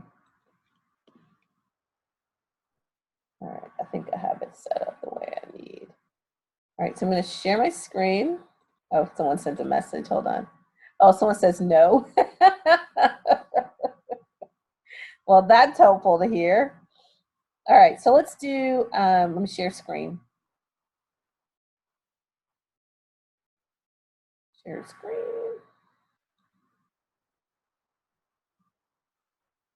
All right, so this will be, okay. Ooh, let's see.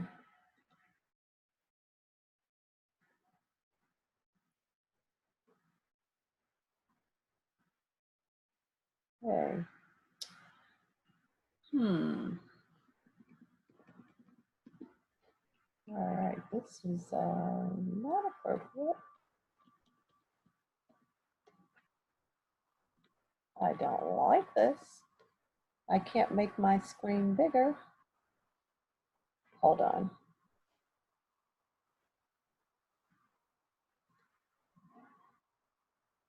I'm gonna stop sharing for a second. It's maybe how I'm setting it up. No, I can't. I don't want to give you the answers. I want you to learn the answer.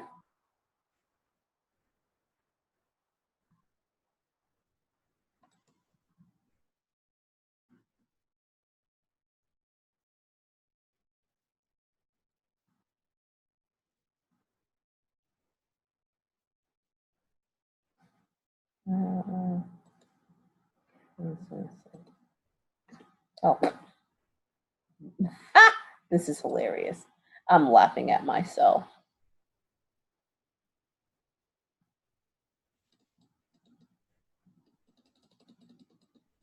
So this is making me go through another avenue to make it bigger. All right, let's do that.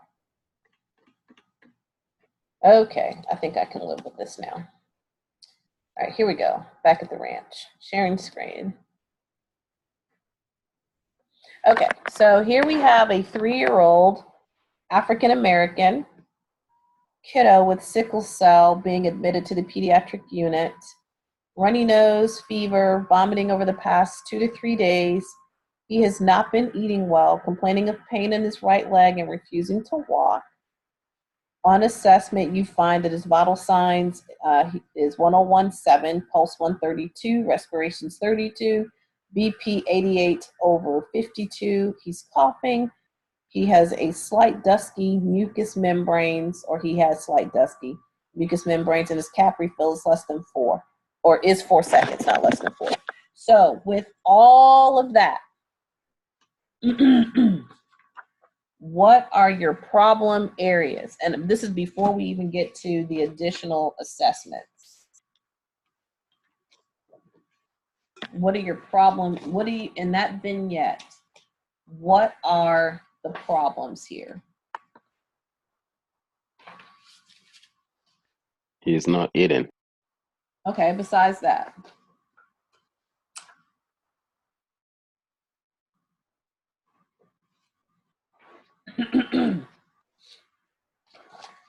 Oh, hold on. Somebody's chiming in. Cap refill, yes, cap refill for sure. Because remember, I just spent that time talking about the cap refill in your adult compared to that of your pediatric patient. So that is true. What else? So let's just start at the beginning before we even do any of that. What is sickle cell? What is sickle cell? What does that mean?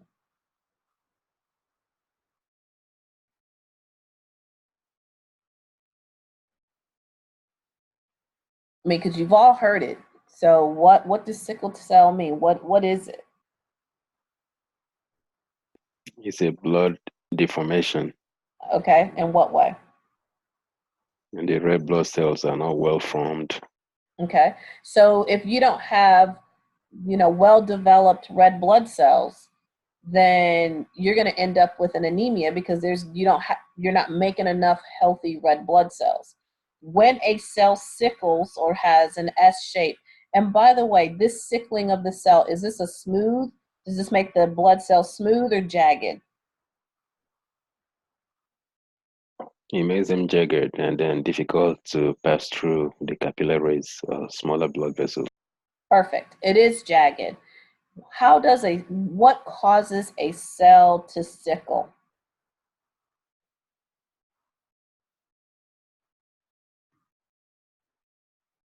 With the presence of the sickle cell trait. Nope. That puts you at risk for having sickle cell. But what actually sets when the patient has a crisis? Yes, it's a lack of oxygen, hypoxia. That starts this process in motion of them having a sickle cell event. You can have the disease but not have an exacerbation.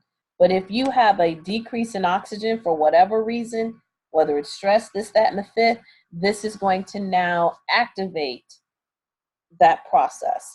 A normal blood cell lives for 120 days. A sickle cell lives for how long?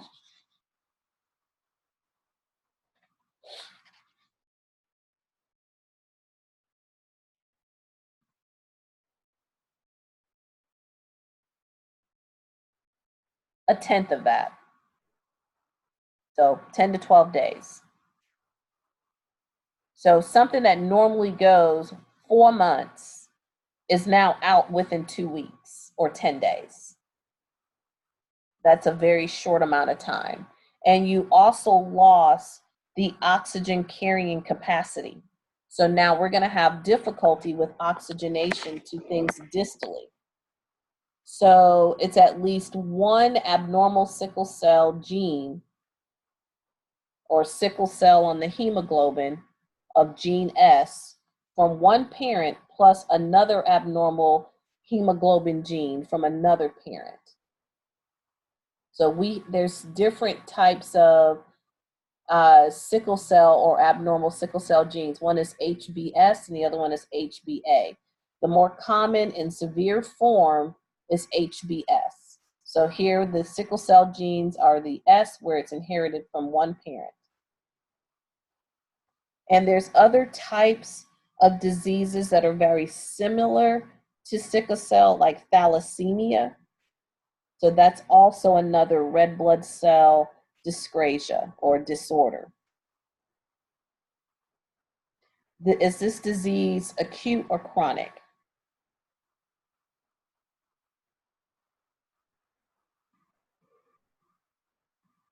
Is sickle cell acute or chronic? It's chronic. It is chronic. It's a chronic disease for which it has exacerbations and remissions. An exacerbation is a fancy word for flare-up, and then a remission is when the flare-up has been cleared, okay? So, what is the difference between sickle cell disease and sickle cell trait? In a trait, one component of the S, will be present, but in a disease, it will be both, like the S in a trait and then in excess in the disease. Right. So in order to have a trait, you only have one abnormal S gene that you inherited from a parent. In order to get sickle cell disease, you've inherited the S gene from both parents. Does that make sense? So you may have a trait and you get the S gene from one parent, and then you may get like an A gene. There's other abnormal genes associated with the hemoglobin. I'm going to just kind of stand down from that one for right now, because I think, you could talk about sickle cell for another 3 to 4 hours. It's not, we don't have that kind of time. But as I said in lecture, we do set our patients up for a lot of the narcotic abuse, because we just give them the medicine. We don't really try to manage the disease itself and get the patients to understand what their triggers are and all of those different things. So when you have that lack of oxygen, when it's low, then on the intercellular component, then the S gene adopts a crystal-like formation. Therefore, the red blood cells loses its round shape, and that bioconcave disc is not in existence. It's more deformed, it's rigid, it has a crescent shape, it's very jagged, and now they become more adherent. So their ability to change shape as they move through the circulation diminishes, and the permeability of the red blood cell membrane is increased. So their ability to form, to change shape like they normally do in a normal red blood cells go away, but now it causes the permeability of the red blood cell membrane. So what happens to the blood viscosity? Does it go up or down? Does it increase or decrease? It increases. It increases. So the viscosity of the blood becomes higher, and that has sets in a lot of abnormal interactions of that sickled cell with other blood cells, like your platelets, your leukocytes, your clotting factors. And because they have a lack of deformability, then the stickiness of that sickle cell is also increased or enhanced. And that's what causes them to clump together and stick together to the vessel wall. And it can actually obstruct a lumen. So if you give a person oxygen, or if a person receives oxygen before the membrane becomes rigid, then it can kind of revert those abnormal shapes. But if not, which usually we're on the not side of the process, or the downside of up, so to speak, then the clumping of those cells will now cause the vessels to become occluded, and then our tissue perfusion, will that go up or down? Our ability to perfuse tissue, will that go up or down? It will go down. It's going to go down. So if we have decreased perfusion, then we're going to start seeing things like pain. We're going to start seeing things like in-organ ischemia. So anytime you have decreased perfusion anywhere, you're going to get what I call the 3 I's, and that's the letter I. You're going to get ischemia, so ISCHEMIA. Then you're going to get injury, INJURY, and then infarction. Not an infraction. That's what you get with the police department when you run a red light or speed. But you're going to get an infarction. So INFARCTION. Those 3 things happen if the oxygenation levels aren't returned or fixed. Excuse me. So the sickle cells that form, are they strong or fragile?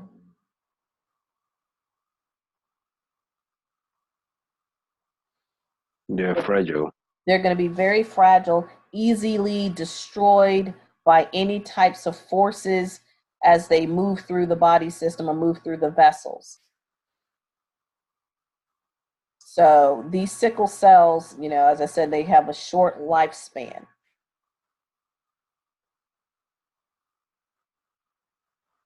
And the destruction of the red blood cell is faster, or is happening faster than what your bone marrow can replace. So this is why they end up with a breakdown of the hemoglobin, or a breakdown of the red blood cells, or lysing of the red blood cells, that type of anemia, which is known as hemolytic anemia. And if they have hemolytic anemia, then that means that these cells that carries the blood or carries the oxygen, they've lost that oxygen carrying capacity significantly. So that whole process is severely compromised. So chronic hemolytic, and that's Hemolytic. So chronic hemolytic anemia and acute vasal occlusion is what we normally see in sickle cell disease. So how do we know that person has it? Because they have ischemic reperfusion tissue injury. So it can be an acute phase or a chronic vasal occlusion, which usually causes the patient to have a lot of pain, painful episodes.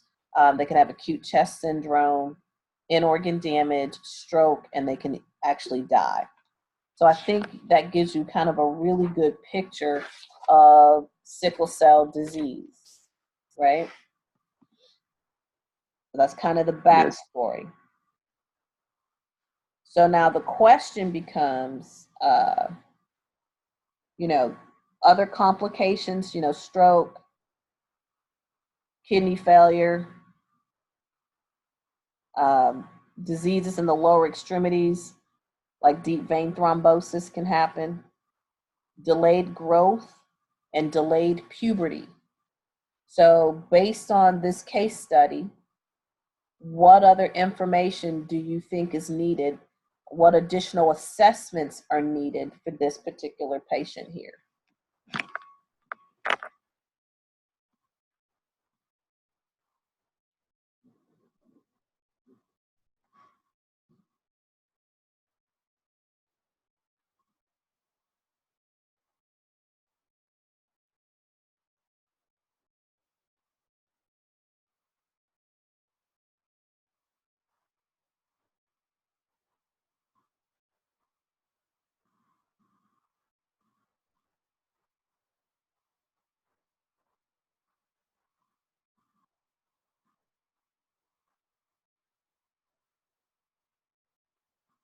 Everybody disappear on me? What?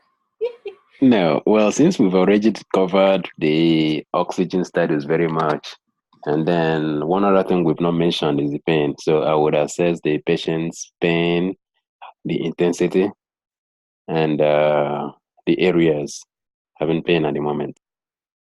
Okay. All right, so, and I saw the O2 saturation. Yep. We want to get some CBC, some blood collection values, right? All right. Right. Neurologic, musculoskeletal, pain, skin, O2 sats, electrolytes, hemoglobin, blood cultures. Because remember all those complications, we're trying to make sure we don't end up with them. I&O, patient's weight. Those are going to be all the things that we want to look at. All right, number 2. How can we best assess his pain? So he is what? 3. And by the way, this not only happens in African Americans, it also happens in Eastern Europeans as well. So it's not just African Americans that end up with sickle cell. So how can we best assess his pain? Flag scale will be the appropriate for this age. So you all agree we need to use FLAC or FACES? Someone says the face pain scale, so we get 50-50.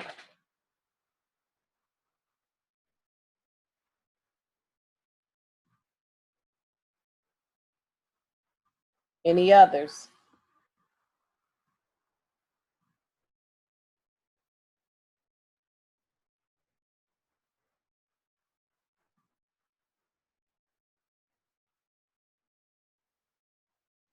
Come on, guys.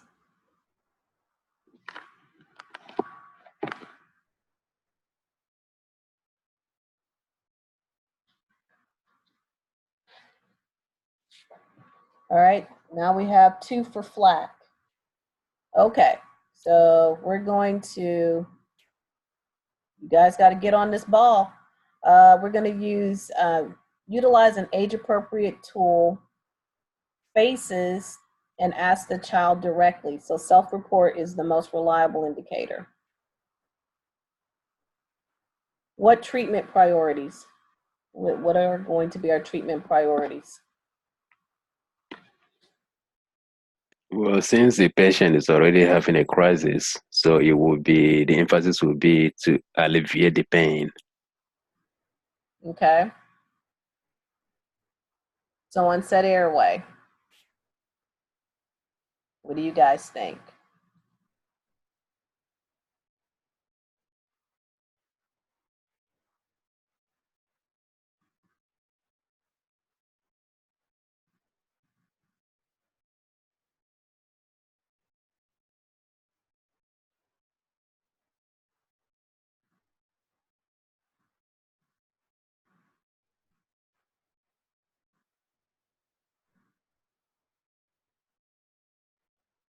Come on, you guys can do this.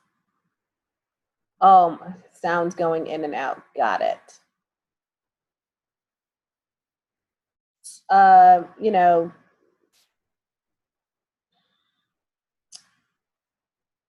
this is a lot. I agree.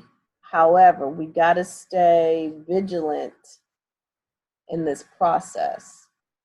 So, you know, I need you guys to be just as much of a participant than me. It's very hard to try to tell you everything of what you want to know when, you know, there's very few folks participating.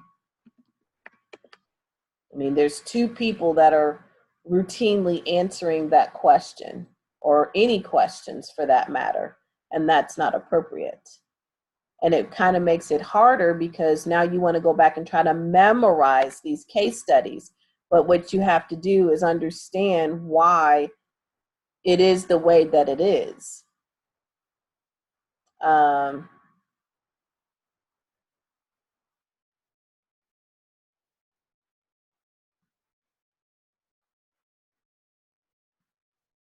So just, you know, kind of food for thought here. I mean, there's been a lot of deadness. And if I'm, you know, going to give up my weekend to try to help you guys, then, you know, you've got to come better than this. I feel like I'm, you know, talking to myself, except for 1 or 2 folks, which, you know, that really shouldn't be. Okay. But FACES is used in children as young as 3 or 4 years old. That's why FACES wins out on this one. But you got to understand why. You need to know more than just what it is. You need to be deeper. It has to be more than skin deep. And you got to start digging down into the weeds so that way you can really understand. You don't want to get tripped up on something, you know, because you understood there was a scale, but you didn't understand why.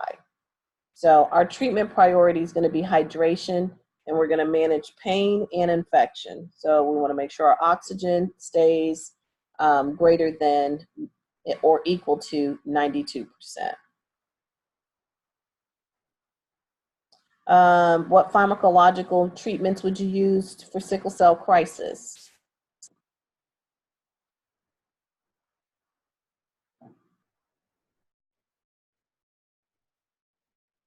Morphine, question mark.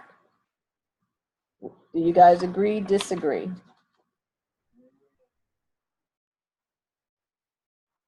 Morphine, I agree with that for pain management. I would also look at, you know, like EPO to help with the red blood cells. Okay. All right, so oral and IV hydration. So, and we would give opioids, is what they're saying, and NSAIDs for pain management. So if they get an infection, they would start with penicillin.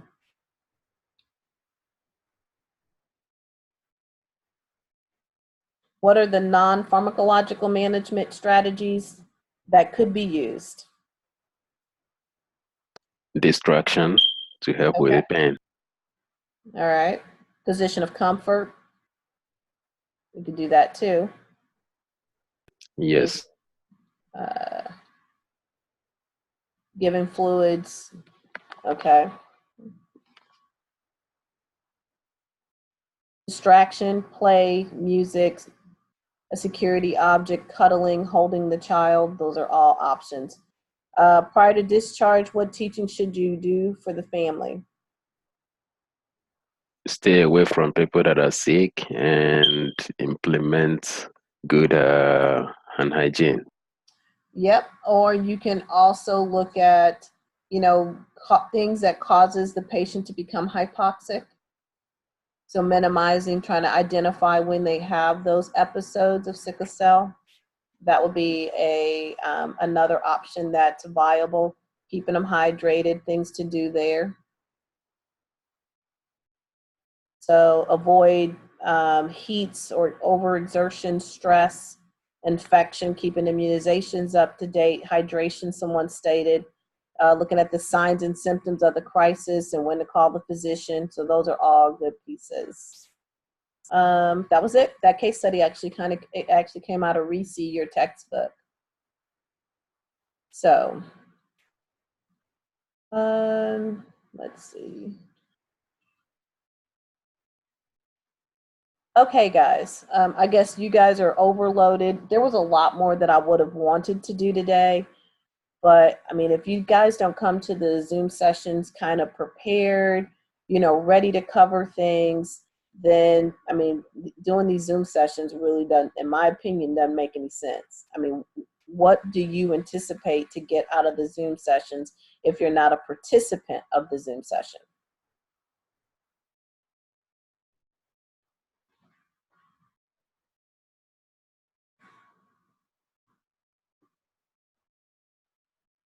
I wanted to do some Q&A, just, to quiz you guys to see where you were. I mean, is the format not working for you? What? Help me out here. No, please, the Q&A will be very helpful if you have such plans for us. But I mean, there's only 3 of you that's been answering on a consistent basis, and everyone else is silent. So I'm just trying to understand, what do you want to get out of the Zoom sessions? Because this is my personal time. So I'm plugging this into my personal time, and, I'm feeling as though this is kind of falling on deaf ears, and I'm really hoping not, because, 2 days you got this test, and, you got to be, I'm hoping that you're ready for the test, but for some reason, I'm not feeling the same type of commitment on all folks' parts.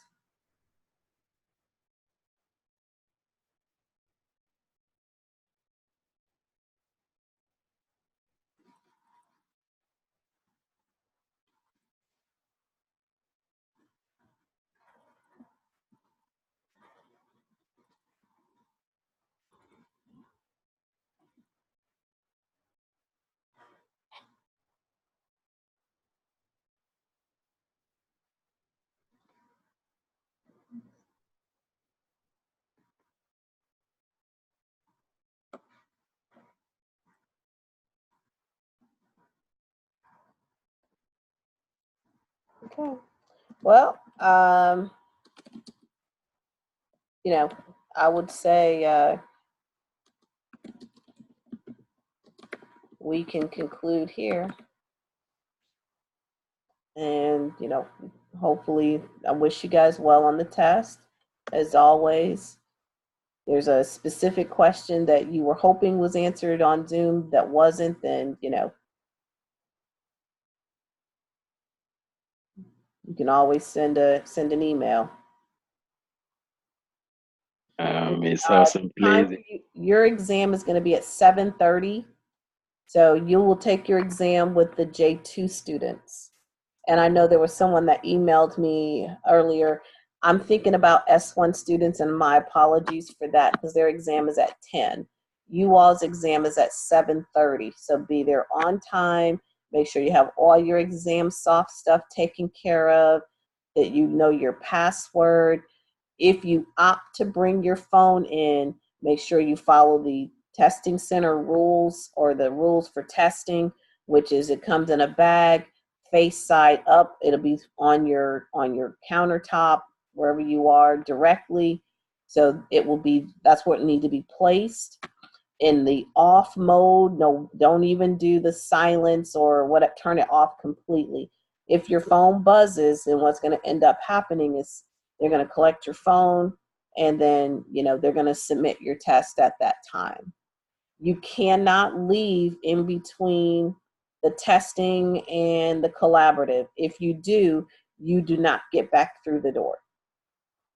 So get there early, pee before you go into the testing center. Even if you feel you don't have to pee anyway, go anyway. I guarantee you'll let some pee out.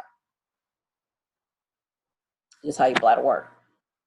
But that will eliminate that. Once the collaborative and all that's done, you're free to go. You know, that once you turn that in. But between your written test and your collaborative, then Any other questions about the test? Thank you for that, Erica. Yes, ma'am. I will still appeal. You know, I know it's getting late. If there's any way you can still do the questions and answer sessions with us before we finally end this session, because that would definitely help us, you know, for the exam. I do have an appointment at 12:30, and I need to give myself time to prep for that. So although I had this slotted for 2 hours, I was going to spend the last 30 minutes from 11 to 11:30 doing Q&A. And, you know, that was the reason why I was, you know, like, I need people to, you know, to talk. There's a question that came that's being asked about, so are we doing an individual and group test? Yes, you would take your written test first, and what the collaborative is you will then, let me just make sure I'm saying this right. Let me go, I don't want to say the wrong thing. Freeze 1 second. Don't want to get this confused with my own stuff.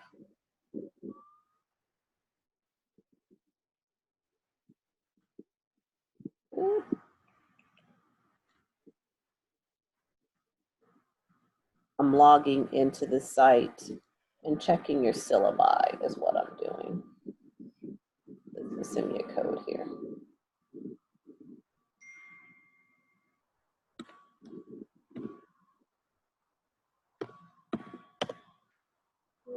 Let's see.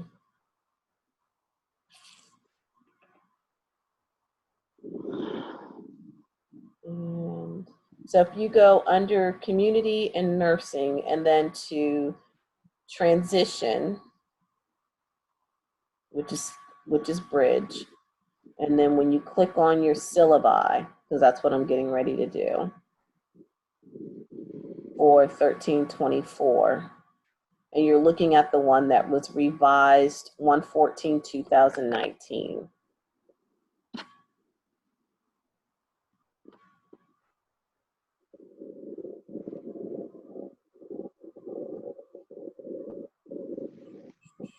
Just go back to testing so I can, that.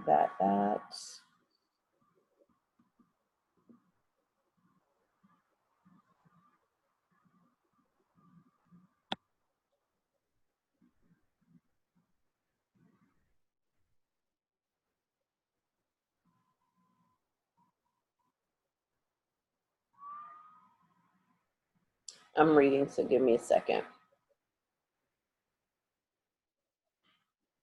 Yes, it says here, There's a cooperative review, a cooperative exam review after each exam. This is in your syllabi, and it's on page 4. And it's about midway through, and the paragraph starts with, because the faculty believes that learning is facilitated with post-exam discussion within small groups, you'll do a cooperative review. So you'll actually retake the test as a group and then get a group score. But in order to get those collaborative points, you have to have a 78 or higher as your overall exam average at the end of the semester. So a 77.5 or 78 or higher, not a 77.5, a 78 or higher. And if not, then you don't get the collaborative points. So you don't get them after each exam. It comes at the end of the semester once you have proven to pass the class without those collaborative points. So you have a potential to receive up to 4 additional points. So that's what that is. All right. But I do, the other reason why I can't stay past 11:30 is that I have a CE course that I'm taking at 1:30. So this appointment from 12:30, I'm gonna be running from that to do this last piece of that course as well. But I mean, you're free to. You have 8 minutes. I will give you 8 minutes of my time at the end right now to ask whatever you feel you need to ask. Let's do those questions in the 8 minutes. Sure. So,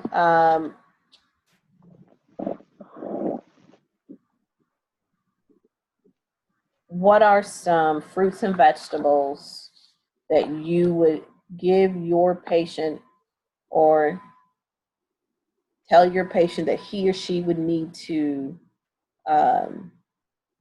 put in their diet in order to decrease their cholesterol levels?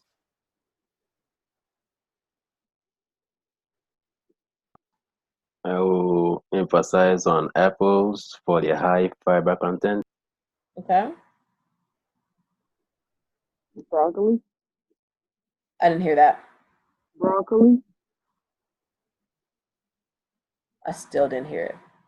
Broccoli. Oh, broccoli. Okay. So like your green vegetables, green leafy vegetables. Okay. What about your simple carbohydrates?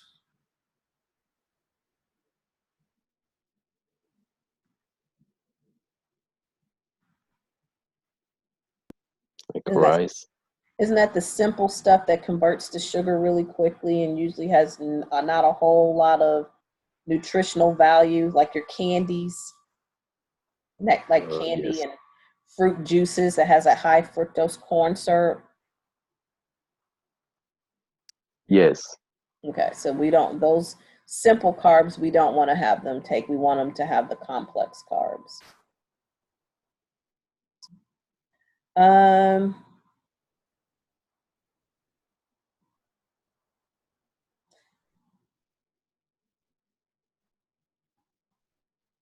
What about a patient that, if you're in clinical, and this happened to my student yesterday, and the patient has a generalized weakness and, they look kind of dehydrated, but we can't get them to walk or anything like that. What types of things can we do to help hydrate the patient or improve their oral nutrition intake? We encourage them to take sips, Okay. like every 10, 15 minutes as they can tolerate. Right. But the food doesn't, they don't like the food, or they say it tastes funny. What else? What can we do? Ask them what their preference is. Okay. Excuse me. What else?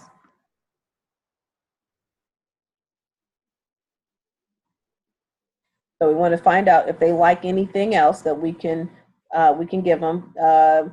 Okay, besides ice chips. So we're trying to make sure they're eating more, because if you eat more, then you would be drinking more. So that would kind of cover your hydration.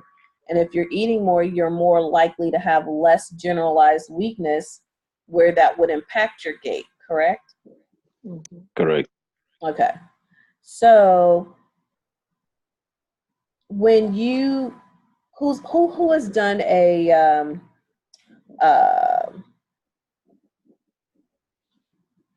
like a liquor tasting?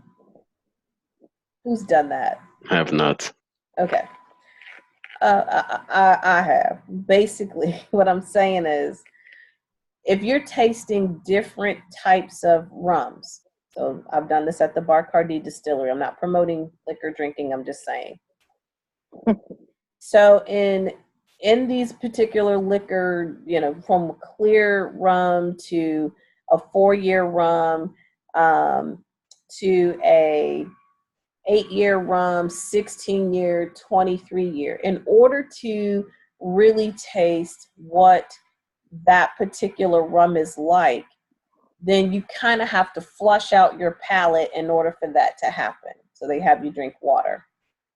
I'm telling you, it's the best thing. The same thing happens when you go to Texas Day Brazil.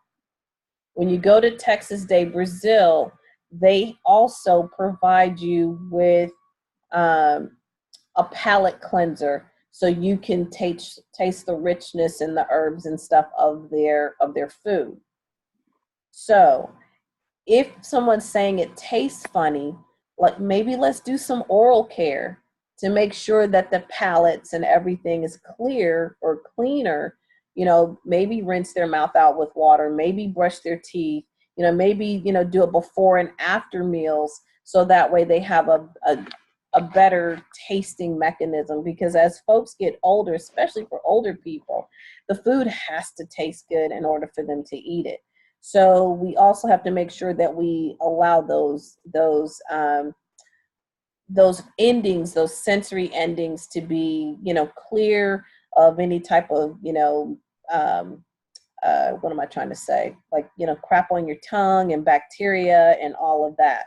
So, you know, let's kind of cleanse their mouth, do some oral care, make sure that, you know, they're sitting up really well when we're feeding them, making sure that the foods that, you know, we are offering are foods that they like to, you know, that they like to eat. You know, look for any, maybe they're depressed and maybe that's the reason why they don't want to eat. So we're kind of checking all those pieces or components. You guys are hilarious. Are you sure you're not telling us to drink? I'm positive. So just, you know, when you're looking at those pieces, and you're, especially with elderly, because of dentition issues and things like that, it can make a big difference in how much they eat and if they don't eat. And as they get older, they'll say, you know, this food doesn't taste like it used to. So that's kind of like your cue. Maybe we need to do some things a little bit differently than what we've already done before. You know, kind of understand what the difference between a clear liquid diet, a pureed diet, a liquid diet, a regular diet, your 2-gram sodiums. So all of those are things that, you know, you should think about. If you're on a clear liquid diet, then, you know, pretty much, you know, sodas and your chicken bouillons and all of that would be appropriate. Popsicles, that would be appropriate. So it wouldn't be things like pudding, because that's too dense, right? It wouldn't be oatmeal. You can't see through that, right? That's not clear liquid. So just kind of understand the differences What about Jello? between, you know, clear liquids and all of, you know, what a regular diet would be, a soft diet. And each place kind of labels them differently, but they do spell it out in Taylor, though.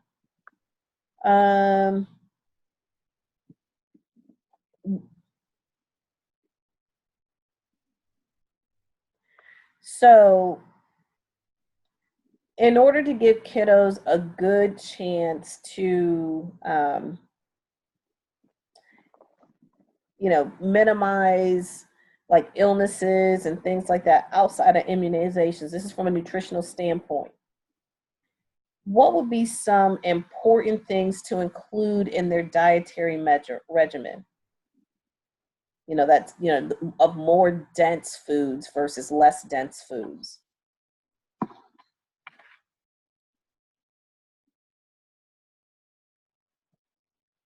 What do they tell you in order to be healthy? What would you need to do to improve your overall health?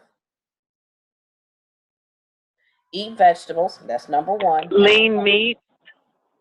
Not so much the meats, but what's the other thing that give you antioxidants? Fruits and vegetables. Fruits and vegetables. Green leafy vegetables. So fruits, vegetables, limit your sugars, you know, syrups and all of that. So those would be things to help when you're looking at density, to give them a better dense or a more rich, nutritional dense food. We want to do things of that nature. If you have a patient that is an adult and they are sick, what's going to happen to the blood sugar level? It can increase. It will go up. So what will happen for a kiddo? It will go down.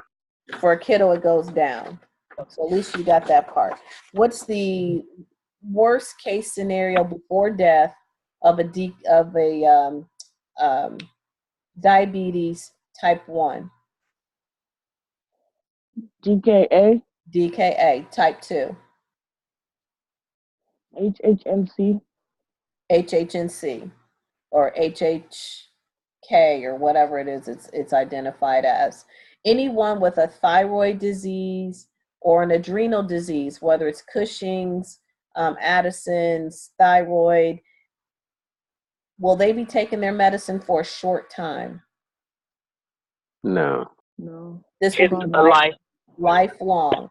And then for your folks with adrenal issues like your Addison's disease, what should they do when they have, you know, situations of stress in relation to their medications? They need to call the doctor so they can be. Besides that, what did you expect the doctor to tell them? Increase the dosage. That they're going to increase the dosage during those times of stress. So just understand that. Don't forget about signs and symptoms of those particular diseases. For your kiddo that has insulin-dependent diabetes, you know, and they do a lot of sports and they exercise a lot. What types of things do they need to do before they exercise? They need to eat a little more. They need to eat extra because they're getting ready to burn sugar, right? So we're kind of we're going to stack the decks. So stack the decks a little bit. So that way we can you know, hopefully not bottom them. They don't bottom out. What is the best way to prevent folks with diabetes from having, you know, vascular complications? Inspect their feet every day. Okay, but what is the best way to prevent avoid you know, like, sorry, just keep the blood sugar level about the same, on a steady level, and avoid spikes. Exactly. So control their hyperglycemia, because it does promote, you know, vascular complications, delayed wound healing, etc. Okay. So if a patient tells you they don't want to receive blood transfusions, how do you respond to that? Find out the reason for their choice. You know, it could be based on their ethnicity. Does it really matter why? Yes, it does matter why, because we have to understand the reason for their refusal or for their reluctance first, in order to proceed with an intervention. Okay. If they're going to have a surgical procedure and they know, and we have this information ahead of time, they can actually come and donate their own blood. Okay. Because some people could probably not want to receive other people's blood. Correct. So basically, you want to know what alternatives to receiving blood, what would be some other alternatives that they would accept? That would be more important than why. I mean, they could just say, because I just don't want to. And it may not even be culturally driven. It just may be, I don't want to.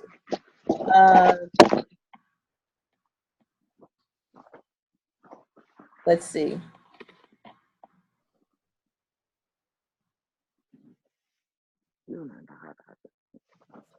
Okay.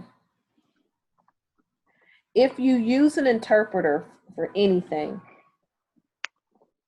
say that to interview a client, do you focus on the interpreter or should you be directing your focus on your client? Your client? The client. So the interpreter is just a median, you know, they're serving a purpose to get your questions asked, okay? Trying to see if there's anything else.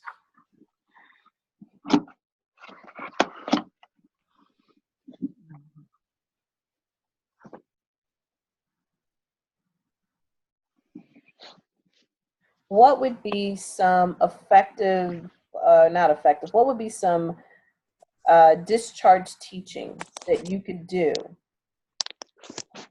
for a patient that has osteoporosis in relation to diet?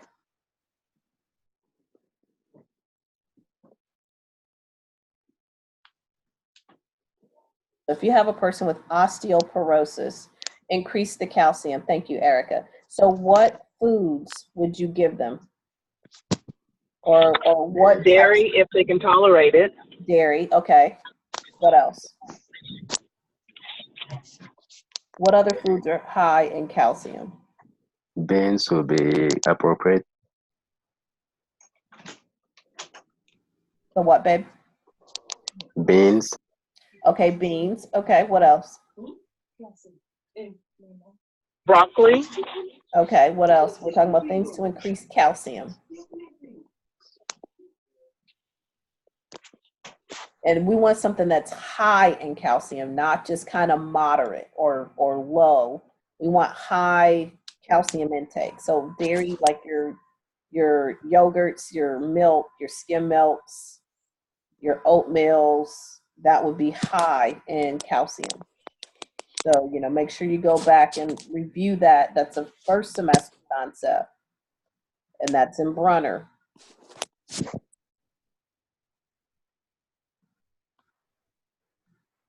Okay. Okay.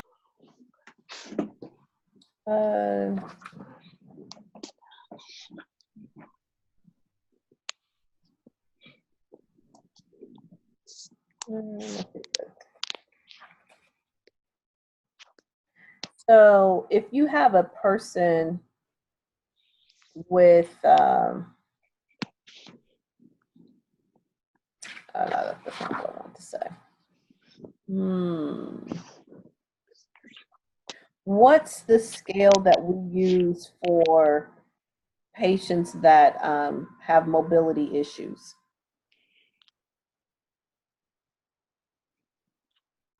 This is the first semester concept. Braden The scale. Braden scale. That is the scale. Okay, so what things can you delegate as an RN to an unlicensed assistive personnel? The bed bath. What easier? What can they not do? Can they teach clients? No. No. They cannot teach or assess or evaluate. They can't teach, assess, or evaluate. Okay. So just make sure you understand that. Don't forget to review your TIMBY book on, you know, things about mobility and what we can, you know, give our or tell our unlicensed personnel. So we can have them put on TED hoses, things like that, but we can't have them measure. They can go in and collect a dietary menu off the table, but they can't give any instructions about what a patient should choose off the menu and why. Okay. Okay. So those types of things is what, you know, you need to make sure you understand about, you know, your ability to delegate. So this is why I said that's that gap in the role between CNA, LVN, and RNs. So don't forget about your fundamentals books. Don't forget about your Taylor books, your J1 concepts, you know, all of those. You know, how do we take temperatures of things? Where's the right appropriate place?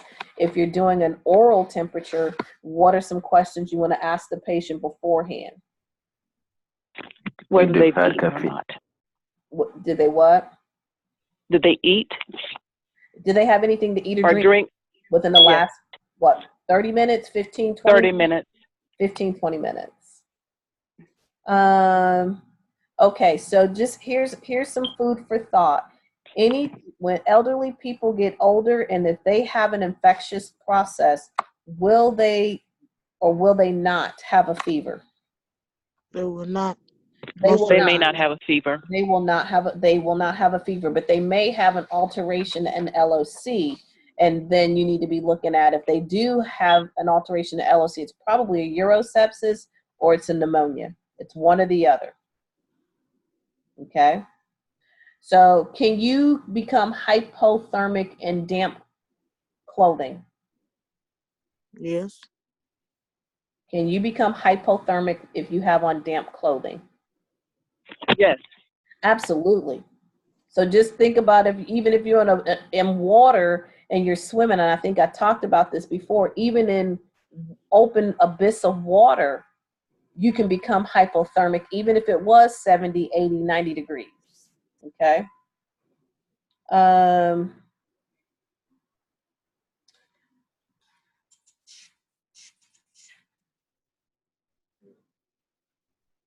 All right, so which population has where you would have a high concern for hypothermia? There's how many populations would that be?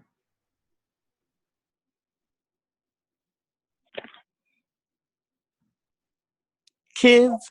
So when we talked about hypothermia last week, I talked about some populations of people that do not tolerate extremes of heat or cold. Children and the elderly. Those Children and the elderly. and those with Cushing also? Okay. Are you talking about I'm just talking population or about diseases? populations Or of people, whether Oh, it's okay. young adult, you know, PD, middle, teenager, that's what I'm talking about. So pediatrics, and we're talking about like our infants, and then we're talking about our elderly. They do not tolerate extremes of heat or cold, okay? Why did I tell you the reason for PD? Because of that brown Because their fat. body is, Go ahead. they have an immature body insulation. So they have their thermoregulatory system is immature or not developed. For the adult, it's going downhill, right? Mm-hmm.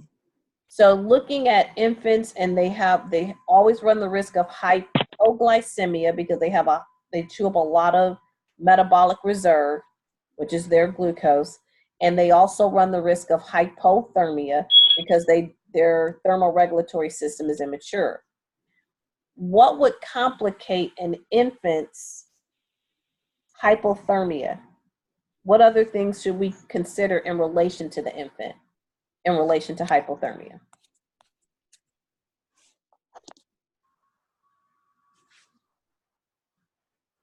Can you repeat the question? Sorry. You have an infant, Mm-hmm.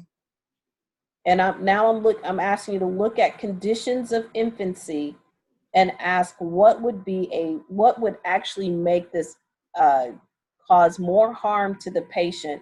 So hypothermia would be more profound in this particular population of infancy.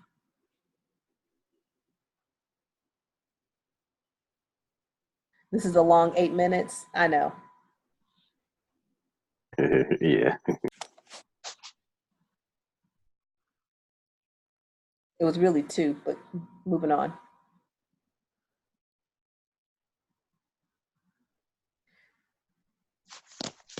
Okay, so in elderly, if they have any other conditions, respiratory, cardiovascular, diabetes, hypothermia, and all that's going to be another issue because of circulation. In infancy, we already know they have a problem with hypothermia, but what happens if they're premature? Well, that would be worse. Because that system is even more underdeveloped. So this is why I said it would be more profound. All right.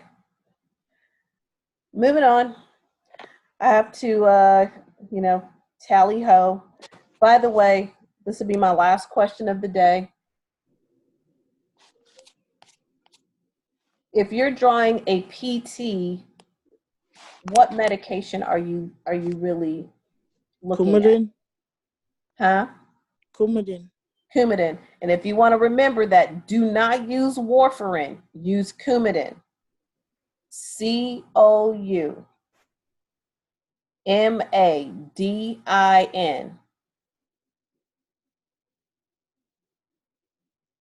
How many letters? Right. So that would be your PT. If you're using heparin, HEPARIN, 3's left, PTT. Just nice. Good. Just saying. Just saying. So, keep in mind about different things. If you have a pelvic fracture, could you be at risk at DVT? Sure. You sure about that? Yes, because you're bleeding internally. Thank you. I was wondering, oral contraceptives and smoking, we know that, right? Or we should know that, but oral contraceptives in general, but smoking makes it worse.